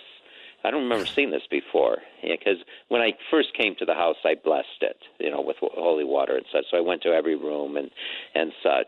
So I don't remember seeing, this liquid dripping down the blinds. Yes. And she said that when the church asked her to put oil on all their on the windows, and she made a huge sign of the cross on both blinds. Now, there was only one vertical thing, but the horizontal portion of that cross wasn't showing, and so I felt it, and it was oily, So, and she said at times, even though that was done like 6 weeks before. She said it dry. She put it on for one time, and then and that was the only time. But at times, it would dry up. But at other times, it would kind of, liquefy. That's weird. Yeah. So that would have been dried up long since. Long time, yeah. So it was. So I felt it was, liquefying, certainly. And I go, so I made a note of all that. And then I said, okay, let's get back to the boyfriend. And then Rosa points down to around here, around where LaToya was sitting, and all of a sudden it looked like wet footprints were all around her.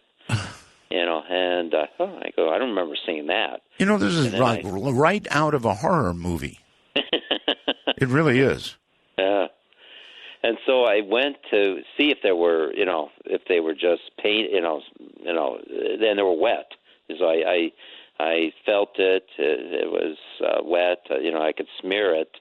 And then I was looking where it came from, because I go, where did these? I don't remember seeing these before. Right. So I was, because I was in the kitchen, I was in the bathroom, but they were just around her. So I was wondering if I made those, if I stepped in a puddle or something and was tracking this through the house and happened to, but I don't even remember walking around LaToya that way. I was always going back to my chair. But it was just around her. It wasn't out the door, wasn't out, it was just these wet, and they just appeared. I don't remember seeing them before, so I then made a note of that. And then all of a sudden she said she's shivering. She's real cold. And so she went in her bedroom to get a blanket, and she put it around her. Mm-hmm. And says, okay, let's talk about the boyfriend. Then all of a sudden she throws off the blanket, so she's burning up, and wow. And then all of a sudden she said, oh, I have a headache. And then at that point I said, do you mind if I put my crucifix on your forehead? And she said, okay. And so I put it on her forehead, and she began convulsing, and I took it off immediately, and she stopped convulsing. And I said, oh, I think you're possessed. You have an aversion to holy objects. And she kind of sheepishly When you say convulsed... yeah. It's like she went through like a seizure. She's just shaking. Okay. And then she would stop when I took it off. And then I asked Rosa if I could do the same to her. And she gave me permission. I could put it on her, Rosa, and there was no problem. And she said, so she was kind of the one least affected by all this. But I said, well, I think, and at that point I looked at my watch and I saw it was 10:30. And I said, okay, I think I have enough here, but I have to get to the bottom with the boyfriend. The key is the boyfriend. So, and then we could probably do that over the phone. And so we, and they went. We closed up the house, and they went back to with her brother and such, and yeah, I think I'd want to do that on the phone too. And so the next day, Rosa calls me and says, LaToya's very sick. And but she wanted to mention something that happened that night because they were sleeping in the same room, and so Rosa was awakened in the middle of the night, and she saw that her feet were uncovered by the blankets, and so she tried to kind of kick the bedding back over her feet. And as she was about ready to fall asleep, she all of a sudden noticed that the bedding was coming off of LaToya's feet, and that also woke up LaToya. And so I was kind of saying, there seems to be something with feet here. So, if that makes any sense to you. And so LaToya called me the next day, and she says, that reminded me of something. The first time I met my boyfriend was that I was missing, and I never thought of this till then, that I was missing. I got a brand new pair of Air Jordans for women, and all of a sudden they were missing. I couldn't find them anywhere.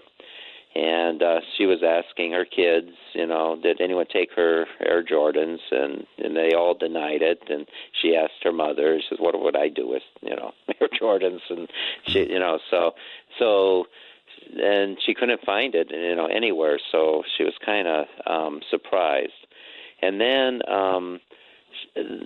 she wanted to make a picture of the family and enlarge it. So she went through her stack of pictures and was looking for that picture she wanted to enlarge.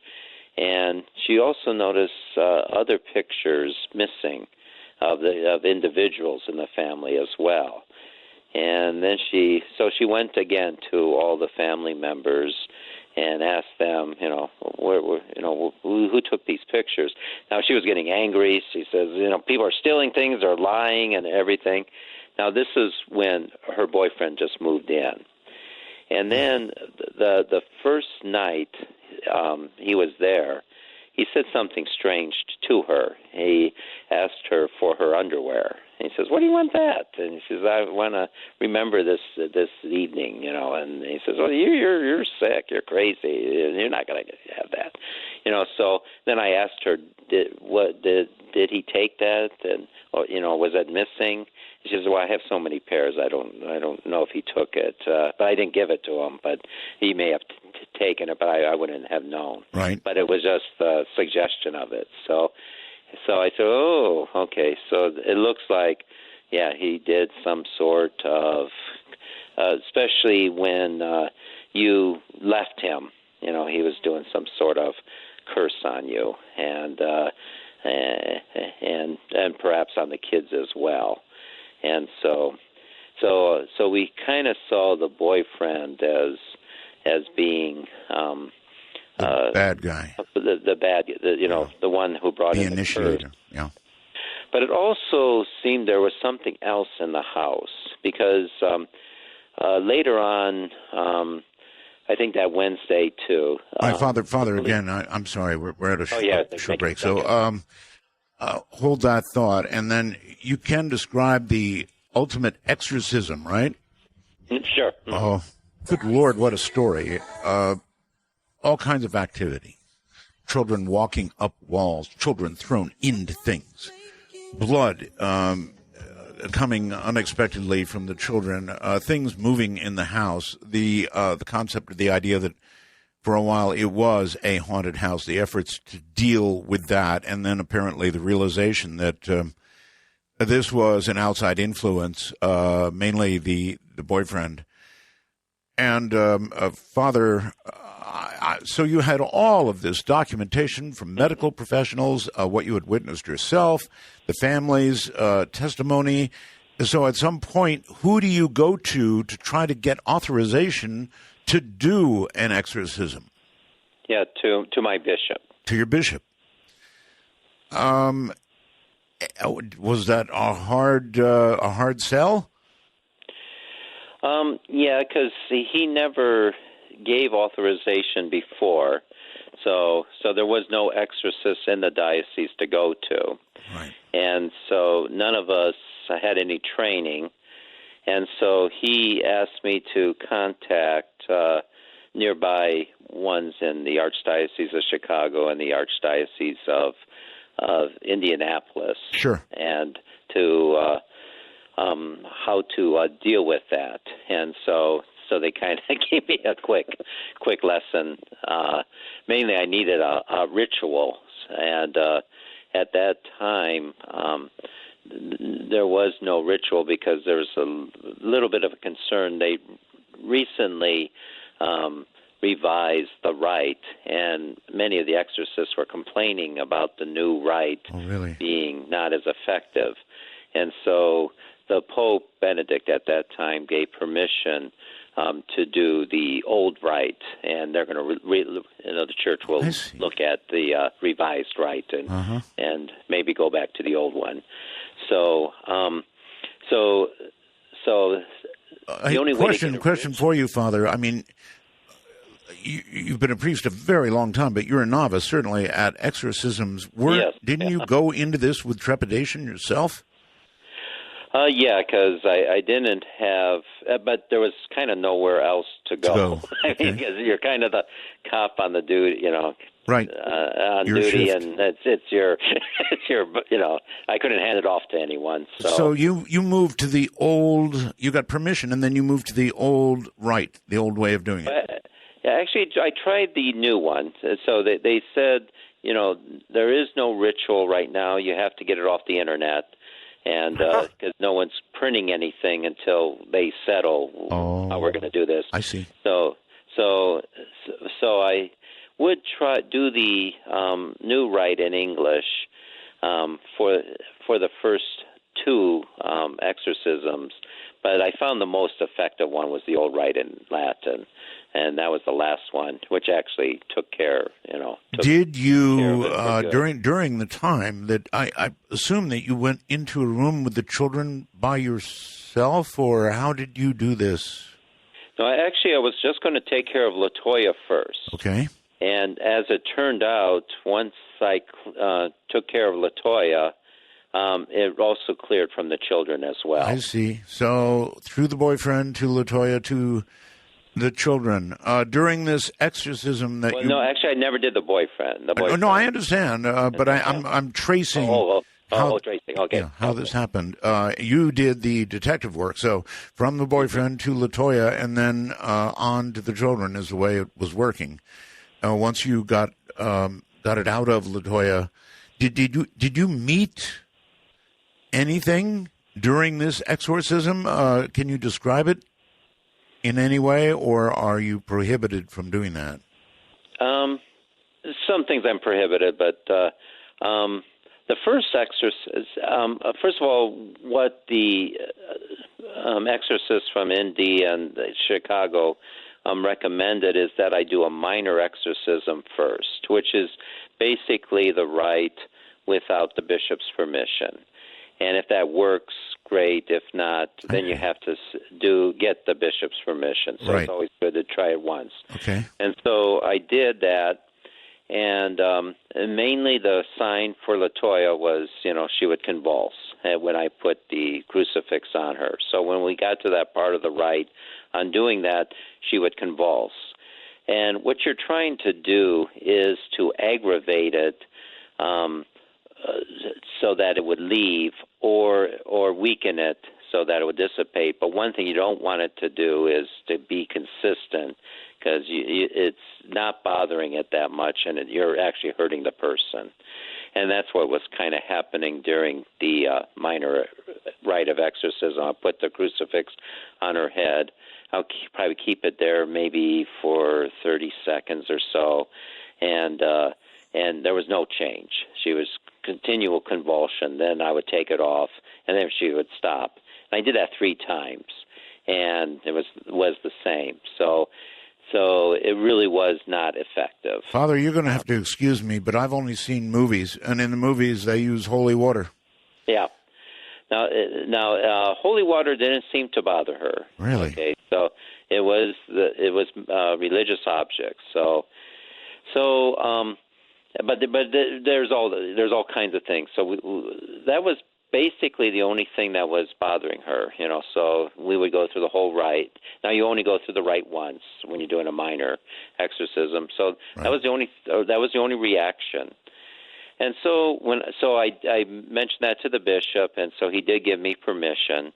And so we set up for the first. Now that one was done in the house, and so we're going to do the major exorcism in the church, my church. Oh. And so we had everyone there, and we went through the whole rite one time. And when I got to the point of putting the crucifix on her forehead, she was fine, no reaction. Wow. And so there was this it was like gone. So you were not harmed in any way during any of this? No, it was kind of surprising. Now she could, so we thought, oh, that was simple. Yes. I think everyone else that was there was kind of, well, that's, that was easy. So they were really expecting a lot. And then, so she could wear, so we gave her a crucifix. She could put it on before she couldn't stand anything religious on her. Right. And one of my assistants gave her what's known as a Benedictine rosary, which is Benedictine metals like a rosary. Uh-huh. And so it's a big, huge rosary here. And so she took that, and she got in her car and drove away. And so we were kind of walking across the parking lot, thinking, "Wow, that was easy." Yeah. And then all of a sudden, we see something shiny on the ground, on the parking lot asphalt, and there was a couple pieces of the rosary, that Benedictine rosary, and then we saw another piece of it and another piece. So it was like torn to shreds. So it was like 5, 6 different pieces, and so we picked them all up, made sure we had the whole thing. Yes. And the person that was going to, that gave it to her was going to put it back together. And so we kind of said, I don't think this is over. And so LaToya called the next day, and she wanted to know where that big rosary was. She put it in her purse and drove away. And then when she got home, she looked in the purse, and she couldn't find it. And she looked all over her car, and she didn't know. And I said, yeah, it ended up all over the parking lot. Over the parking lot where you left, but it was torn to pieces, and we're putting it back together. And so I asked her, this is not over, and since nothing really happened, we're going to have a little bit of a problem, because if we do this again, it's going to be kind of ineffective. We need to get the name of that demon. Yes, sir. And she remembered, this may be helpful. She said that when her church wouldn't help her, she decided to go online to find out how to get rid of demons. Yes. But she didn't have a computer, so she went to her friend's computer, and so she looked up a website, and it gave a whole list of demons. And she looked at one that described exactly what was happening to her children. And when she went to look at the name, the computer went off. And so she had to turn it back on, and then get back on the website, on the internet, back onto the website, find the web page. And again, she went down and looked for the description. And when she went to look at the name again, the second time it went out. Now, this time her friend says, "You're not putting your demons in my computer. It's time to go home." And then that friend had like a headache for 2 weeks and wouldn't speak to her at all. It had nothing to do with her. And I said, "Oh, okay. So maybe what we could do is, give me the name of that website. What I could do is print it up, the list, and then you point out the name, and then it won't be able to mess it up." There you go. And so we set up for the following Friday to do the next exorcism, number 2, and so I didn't want to. have that list around too long, but Friday was very busy for me, so we were going to do the exorcism in the afternoon, but I was busy all the way till then. And Thursday's my day off, and so I usually on my day off, it was a beautiful day that day was to go for a bike ride. Yes, sir. And so about an hour before I would go on my bike ride, I was trying to, print out that list. And I was doing everything possible. It would not let me print it out, and trying all kinds of games and everything. And then finally, about an hour later, it printed out, and it was time for my bike ride. And so, and this is probably the most I ever experienced. This particular demon. So the bike ride starts out, and it is a beautiful day, and something was happening that I never see happen before. I was going through my neighborhood, and I was kind of on the other side of the street, but someone, across the street there would be so exuberant and say, "Hi, how's it going? Isn't it a beautiful day?" And go down a couple more houses, and someone else, whatever they were out there doing, they would have the same kind of reaction. And, and then I went still, I think a third place, a neighbor was, and I don't even know these people, and, they, just saying, "Oh, isn't it, what a great day for you to go on a bike ride." Really strange, exuberance and such, and then when I finally got onto the bike path, it seemed like everyone I was passing was, acknowledging me, saying hi or, thumbs up or saluting or, however they would usually kind of, say hi or, right. And usually you may get maybe half the people to do that, half the people might, do that, but it seemed like everyone I was passing. And so I was kind of feeling good, about all that. And then I get to the end of the path, and it empties out into this sleepy little street. But this car comes, racing around the corner and slams on the brakes right in front of me. And I pulled out right in front of me. And I said, "Oh, you got to be careful here. You know that name." And then the whole tenor started to change because I would get onto this other bike path. And now everyone is, if they do look at me, they're staring at me like, with a puzzled look, like they're trying to figure out what's riding this bike, type of thing. Wow. And I remember one time there was a family of four, two bikes, and you just like the four sets of eyes are staring at you as you ride by and such, and and now occasionally people wouldn't look, so they just drive by, but anyone who looked at me, they just had this stare and puzzled look, and I was wondering, what are they seeing? Right.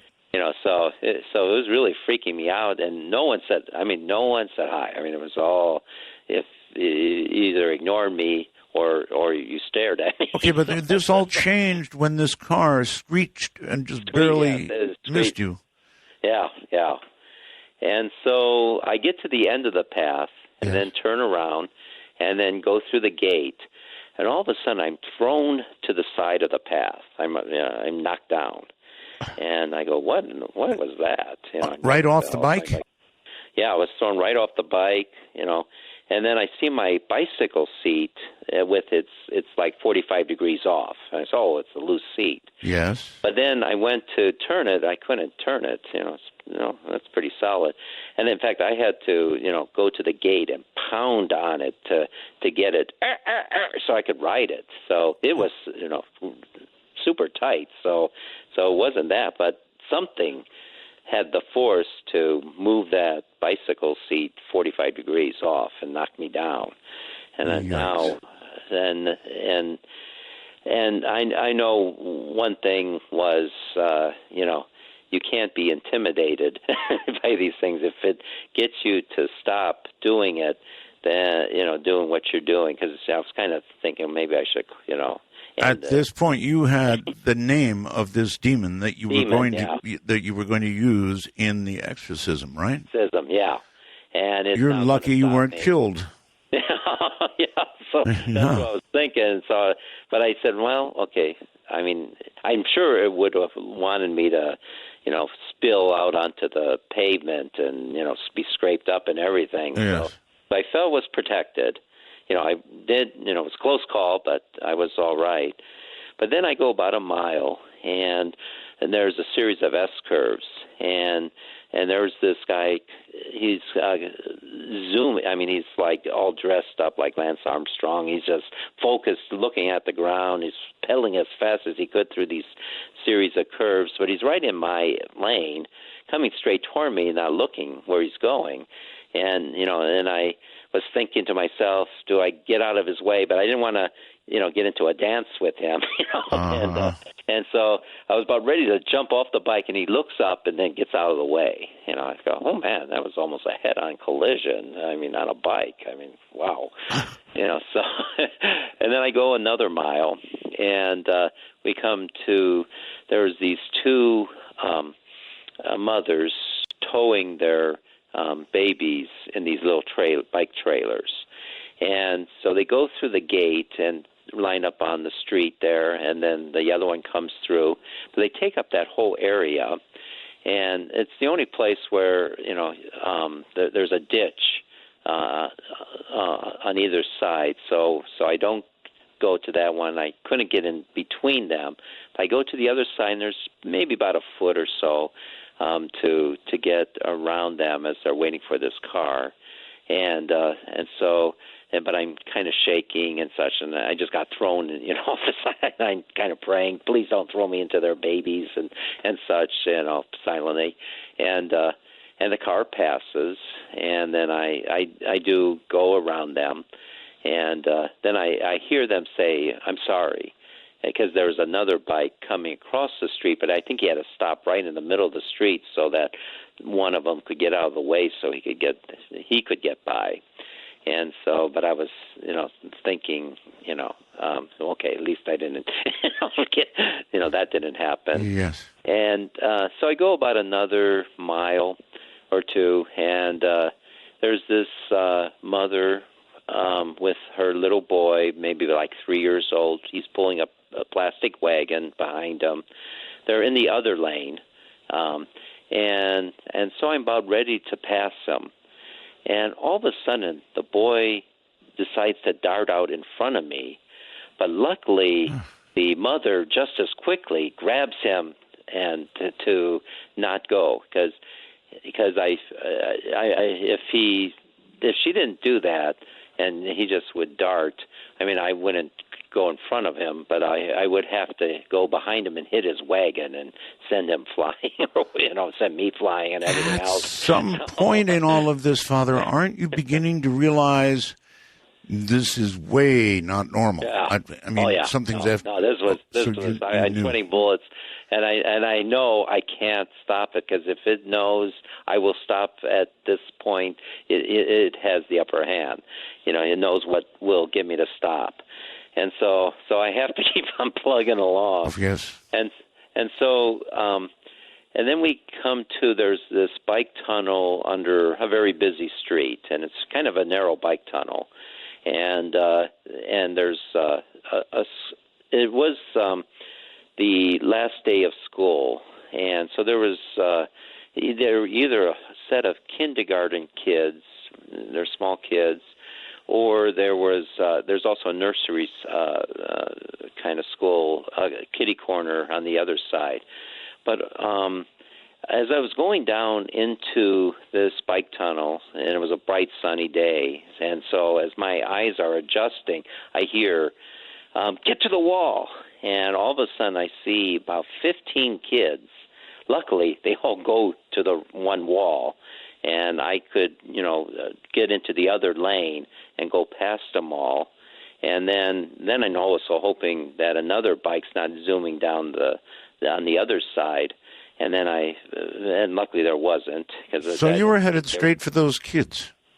Yeah. So, and luckily, and if the kids didn't, if they all went some went one way, some went the other way, some froze. I mean, it would have been disastrous. I mean, right. I mean, really, I don't think I could, couldn't have avoided them. Mm-hmm. Well, yeah. So it would have just something, and also if a bike was coming down the other side, I mean, we either would collide. I don't know. It would have really been tight mm-hmm. squeeze. So it was, and I got beyond that. And I was thinking, man, was that dangerous? Why would you? But luckily, the kids did obey their teacher and knew right. where to go and everything. And I go, boy, was that, And I go, man, luckily that was the last thing. Because I don't remember anything, even seeing another person after that. But it was, That was plenty. I was sweating both. It was. That's an incredible story. Okay, so you've got the name of this demon, and you've still got your life in your hands. Barely.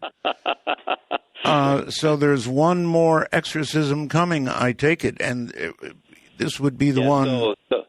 This one I used the name. So before, so again, it was like nothing happened. Got to the, with the crucifix, nothing happened, and then I asked for its name, and nothing was said. Then I said, "Is your name such and such?" And then she began convulsing. Wow. And then once I had that, then I just kept on using that name over and over, and she got more and more, the convulsions got bigger and bigger, and then eventually they kind of lessened, and she fell asleep, and so that took care of that one. Whew, that one.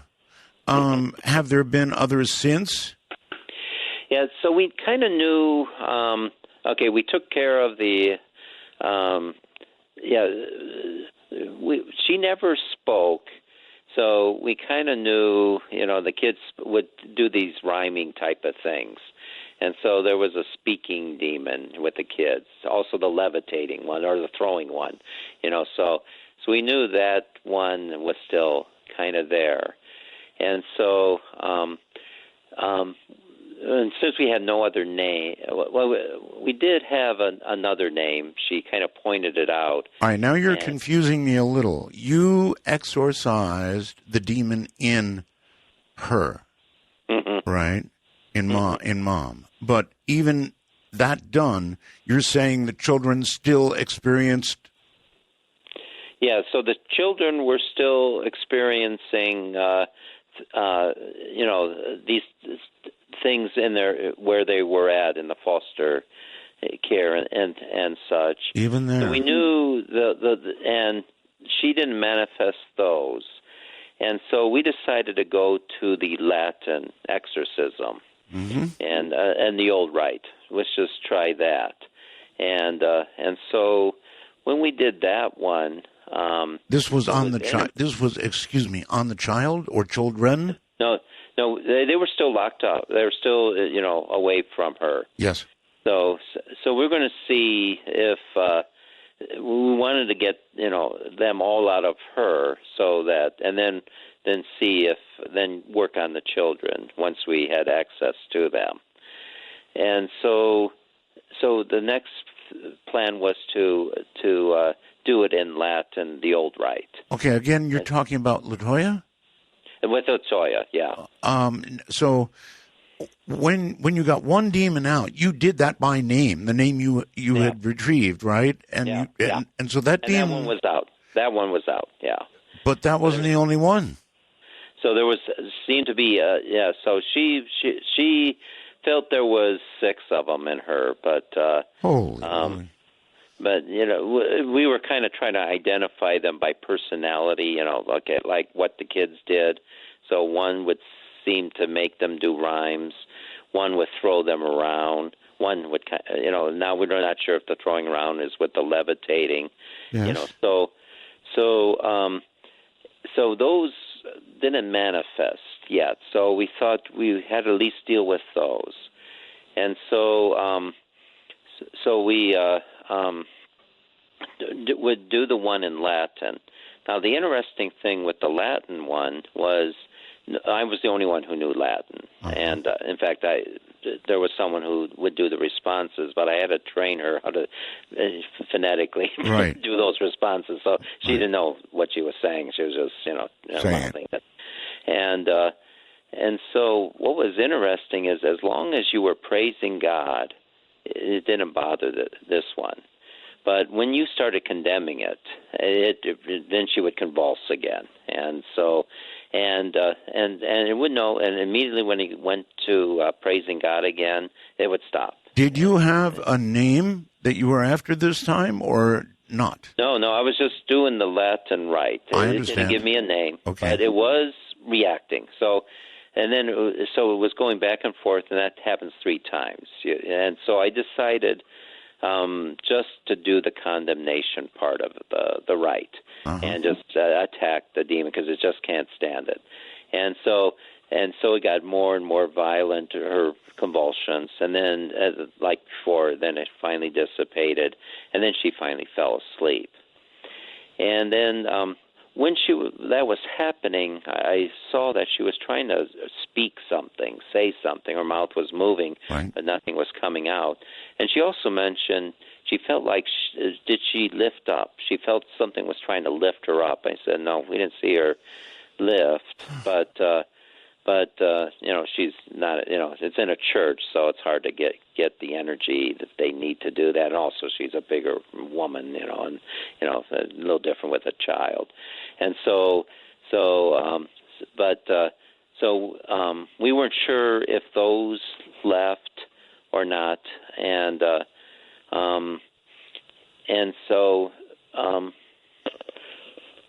All right, I'll tell you what, we're right up against a break. We've got one more segment to go, Father.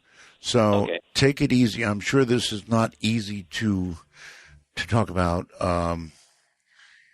Every time I think I'm hearing the end of the story, it's like a horror movie. There's more. It just keeps coming. But maybe that is the way it is. Dark Matter News. I'm Leo Ashcraft. Police are warning of Flacca zombies. They're raising awareness after an encounter with a man on the street with the drug Flacca caused him to lash out uncontrollably like a zombie. It's a street drug coming to us from China, and it's being called bath salts on steroids, which is scary when remembering what happened with that face-eating event down in Florida. $3 to $5 a dose, Flacca takes the form of crystals that can be snorted, injected, vaporized, or eaten, according to the National Institute of Drug Abuse. And it's this ease of retrieval and use that is cause for concern. The drug takes control of the user and sends them into violent, uncontrollable fits, as witnessed by 2 Southern Illinois police officers last month.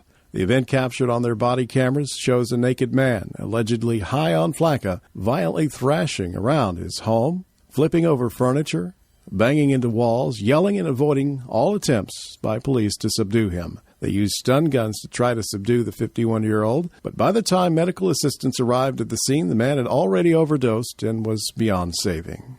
Flacca use is especially high in Broward County, Florida, where there were 477 reported cases in 2014 alone. This raises concerns that the drug is more dangerous than meth because it is so easy to use and so cheap, and so new that law enforcement and medical science is having trouble keeping up. The Weather Channel has just released a video of an event captured on camera in 2003. 12 years ago, a lake in Kentucky produced a spectacular phenomenon as nature's rapid response to an accident caused a lightning strike at the nearby Jim Beam manufacturing facility. The chain reaction started shortly after the strike when runoff from the blaze accumulated in nearby lakes. The fiery bourbon, attributing a key ingredient to this cocktail, alongside a tornado, spawned an extremely rare event known as a firenado. Firefighters were able to dam up a creek and contain the blaze. The ecological impact of the Jim Beam accident affecting local fish and wildlife has cost environmental cleanup efforts approximately $70,000 since the 2003 event. The distillery only lost about 2% of its reserves in the blast, and according to the Kentucky Distillers Association, it remains the largest bourbon producer in the state. Take a look at the video. An amazing firenado comprised of bad luck and bourbon at darkmatternews.com. Physicists at the Autonomous University of Barcelona have demonstrated for the first time a wormhole allowing two regions of space to be connected magnetically. The study published in Nature revealed that the experiment was conducted using two magnetic monopoles, which aren't observably evident in nature. The poles created a sort of warp in which an object appeared to traverse space outside of the normal three-dimensional realms into what can only be described as a fourth dimension. Researchers used a tri-layer model to sandwich superconducting material between two sheets of ferromagnetic material in the shape of a sphere to create the wormhole. According to one researcher, the device changes the topology of space, as if the inner region has been magnetically erased from space. Unlike prior models implemented by the team in 2014, this wormhole's magnetic field cannot be detected by diagnostic devices. Speculative applications for this model outside of gravitational applications in interstellar space could be applied in the future of magnetic resonance imaging in medicine, improving efficiency of MRIs, and even perhaps allow for remote body scans of patients. You can check out this in-depth article put together by Haunted Skeptic at darkmatternews.com. I'm Leo Ashcraft, Dark Matter News. So, Father, is this where it ends? Is this the end of the story? I have thought that the story was ending any number of times, and then something awful happened again. Yeah, so after the third one, we just would always set up for everyone present, when we can meet again, if need be. And so at that time, it was around 4th of July. And so there was so everyone had plans and, different things. So we're kind of working out when she could get back. The third was a possibility, or that Friday again. Right. And so, and we kind of got everyone's schedules so they could do, the third or that Friday. And I think the fourth was on a Thursday. So, so we were going to wait for her to let us know which day she preferred, if need be. And so she never called us back. And so there was like, no news is good news. Right. And so we never really heard from her. Next time I would hear from her was in October.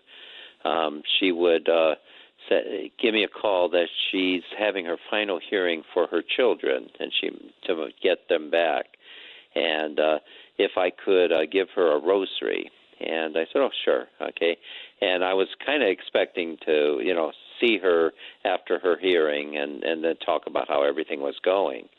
But for some reason, she didn't even show up for the rosary, so I never heard anything until after the story broke, and I found out that she did get her children back. They had a big party in November, celebrating that, and that things have been fine ever since. And it seemed like it stopped, affecting the children after her final exorcism. I see. So, I understand that you have no book, you didn't write a book, you have no website, but there are plans, apparently, to make a movie of this story. Is that correct? Yeah, the documentary is in its final stages of completion.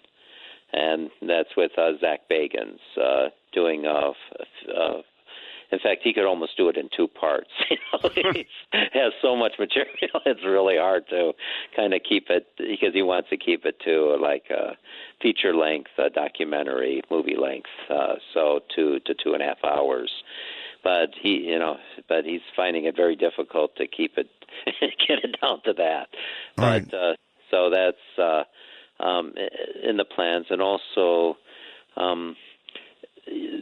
there was a plan for a movie, but that was Relativity was going to be the company doing it, and they went bankrupt. Mm-hmm. And so it's kind of opening up, for other companies to kind of get back into that picture there, but right now it's kind of tied up in the bankruptcy thing. I see. Well, I can understand why they'd want to make a movie of it, that's for sure. Yeah. So. This rate's right up there. I mean, it unfolds slowly, but in the totality of the story, it is absolutely terrifying. God. One quick question. The, in quotes, boyfriend, what became of him, or did he just, disappear? Yeah, Zach did try to interview him, and wanted to give him equal time and such if he wanted to dispute anything or whatever. And he wasn't interested. And I did say, most likely because he's probably possessed and would probably need an exorcism himself and maybe even his wife. And if they wanted that, I would be willing to help them out that way. Uh-huh. And Zach even proposed that to him, and he thought about it for a while, and then decided, against that. But he didn't come out kicking and screaming that he's going to sue us, that we're defaming him or anything like that. So he seemed to consider what we were going to propose, but in the end, decided against it. Is there anything else you wanted to get in that we didn't include in the interview? It was certainly a very detailed interview. Mm-hmm. Did we get it all in? Well, there is also probably the other aspect, because it also affects the house. The house, it is kind of a perfect storm. And as I mentioned, the policeman discovered that there was the basement was poured concrete, but underneath the stairs it was broken and it was sand. And so we were thinking, I didn't, when I went and blessed the house and that, I didn't realize that was underneath the stairs. And so I said, we do need to see something's buried in there. So we need to figure what that is. And there is mention, because the Amons would also be seeing kind of, there was the guy coming up and down the stairs with even the footprints. There was also the boy, the youngest boy was always talking to this other boy in the closet that only he would see. Right, so did they dig? And so we first of all got a dog, and the dog didn't react to anything. So we then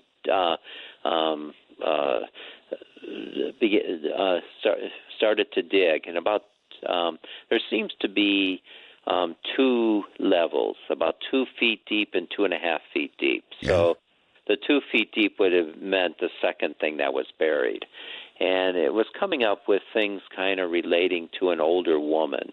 What? First of all, the first thing we found was a fingernail. Ugh. And we weren't sure if it's a real fingernail. We were thinking it was an applique, fake fingernail for a woman. But we weren't positive on that yet. And then the next thing we found was it looked like a pair of old woman's panties or a slip, some sort of undergarment. Yes. But it was kind of old. It was very plain as far as cottony. It was very sandy, but it was not a fancy thing. But it was kind of something that you kind of would think would be around the war, World War II or Depression era. Right. And then we found also the third thing was this red, looked like a top of a tea kettle. And we were looking for the container, but we didn't find anything there. So there was 3 objects that seemed to be to an older woman. Then we went about 2.5 feet deep. Yes. And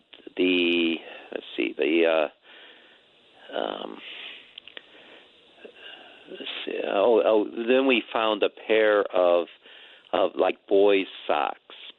And what was interesting, what we didn't realize it till later, but when we saw it, it looked like the ankle portions of the sock.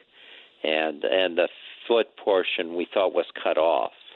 Later on, we would discover that actually the foot portion of the sock was tucked in underneath the ankle portion. And it was the ankle, it was, again, like a cottony sock that would be around the, 30s or 40s, very plain. Listen, Father, at this point, I would be thinking somewhere under there is a body. Yeah. So that's why the policemen were doing this. I see. Then the next thing we found was this weight.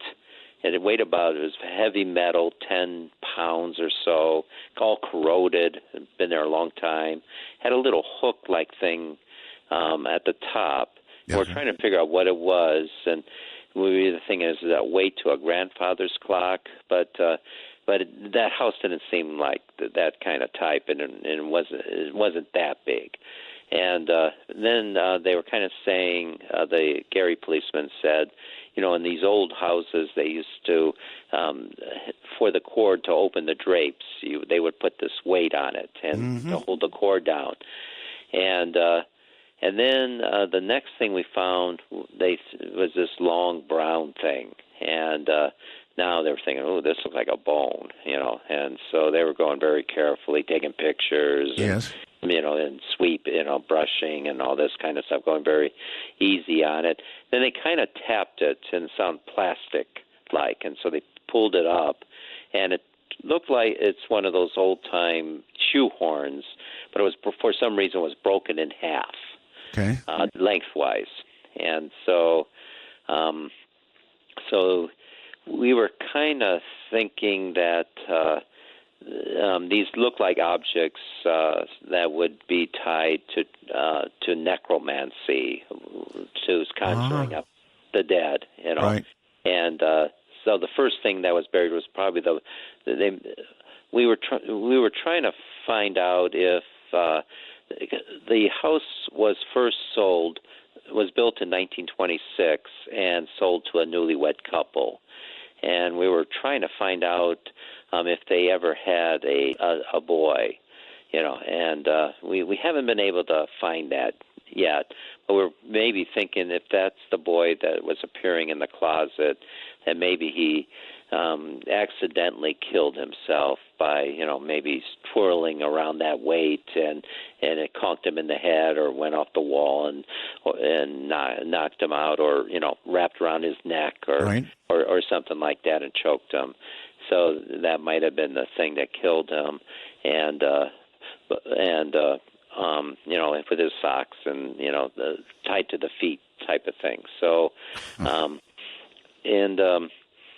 and the other one could have been either the woman's mother, because the kids also, when they came off the bus one time and coming home from school, they saw this old lady in their backyard, and they came and they were walking back to her and going to ask her, "What are you doing in our backyard?" And when she turned around, she had red eyes, and so they ran into the house and got their mother and grandmother, and they came running out, and she wasn't there. And a second time, they saw the woman in the backyard, and they came running into the house to try to get their mother to go out there, and again, it was missing. So there seemed to be three human ghost-like figures tied to the house as well. So it's kind of a perfect storm. Does that house now stand alone? Is there somebody living in it now, or what's become of it? Zach Bagans bought the house, and it is interesting. He kind of boarded it up because it's very active, and in fact, he was doing some filming on it this past winter, and one of the cameramen ended up seeing this like goat head thing, and he quit, and he went back to it. he gave up on the project. It's amazing. Have you, Father, stopped doing exorcisms, or have you now done others? I mean, I guess you've done it once, and people know you have done them. Mm-hmm. You probably get requests for them, don't you? Yeah. So I did do three others. Three. Beside that one. Each one you went to. Did you go back to the bishop? So each one. Approved. All four were approved by the bishop. The one was tied to the house. So that one I had permission for. Anything with that house I have permission for. But the other two were two separate people, two separate cases. Mm-hmm. I have never heard. I've never heard anything like this story, Father. It's just amazing. I don't know what to say about it. There's very little I can say about it. It is what it is, and what it is sounds to me like clearly possession. Mm-hmm. And clearly, do you think it's completely gone, Father, or are you still concerned? No, we're still concerned because, in fact, when after the cameraman incident, he boarded up the house. Right. He didn't want anyone there messing with it. And now we recently did some more filming, so they unboarded it. And when they walked inside, they saw no one has been in there since the wintertime, and so there's dust on this table. But then there's this handprint with long fingers. It just never ends, does it? And also, there was this hole in the ceiling, and so they were thinking some animal, like a raccoon or something, must have dug a hole.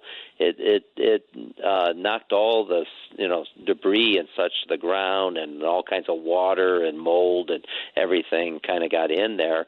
And they were looking for the animal that would have done that, and they couldn't find anything. And they didn't see any exit. It didn't climb up the wall again. So it either just, for some reason, dug a hole in the roof so that the water could get all in. So, so the house is kind of ruined now. Father, as I said way back in the show, I would imagine something of this magnitude would be an affirmation of your faith. Yes? Yes. I want to thank you for being on the program. It has been incredible to hear this story unwind. Just absolutely incredible. Thank you. Yeah. You're welcome, Sherrod. Thank you. Good night, Father. Wow. You just heard a story of possession and exorcism. The real thing. At night in the desert, shooting stars across the sky. That one got to me. Tomorrow we will do open lines of some description. I don't know what it's going to be. I'll pray on it. Good night, everybody. Searching for the truth.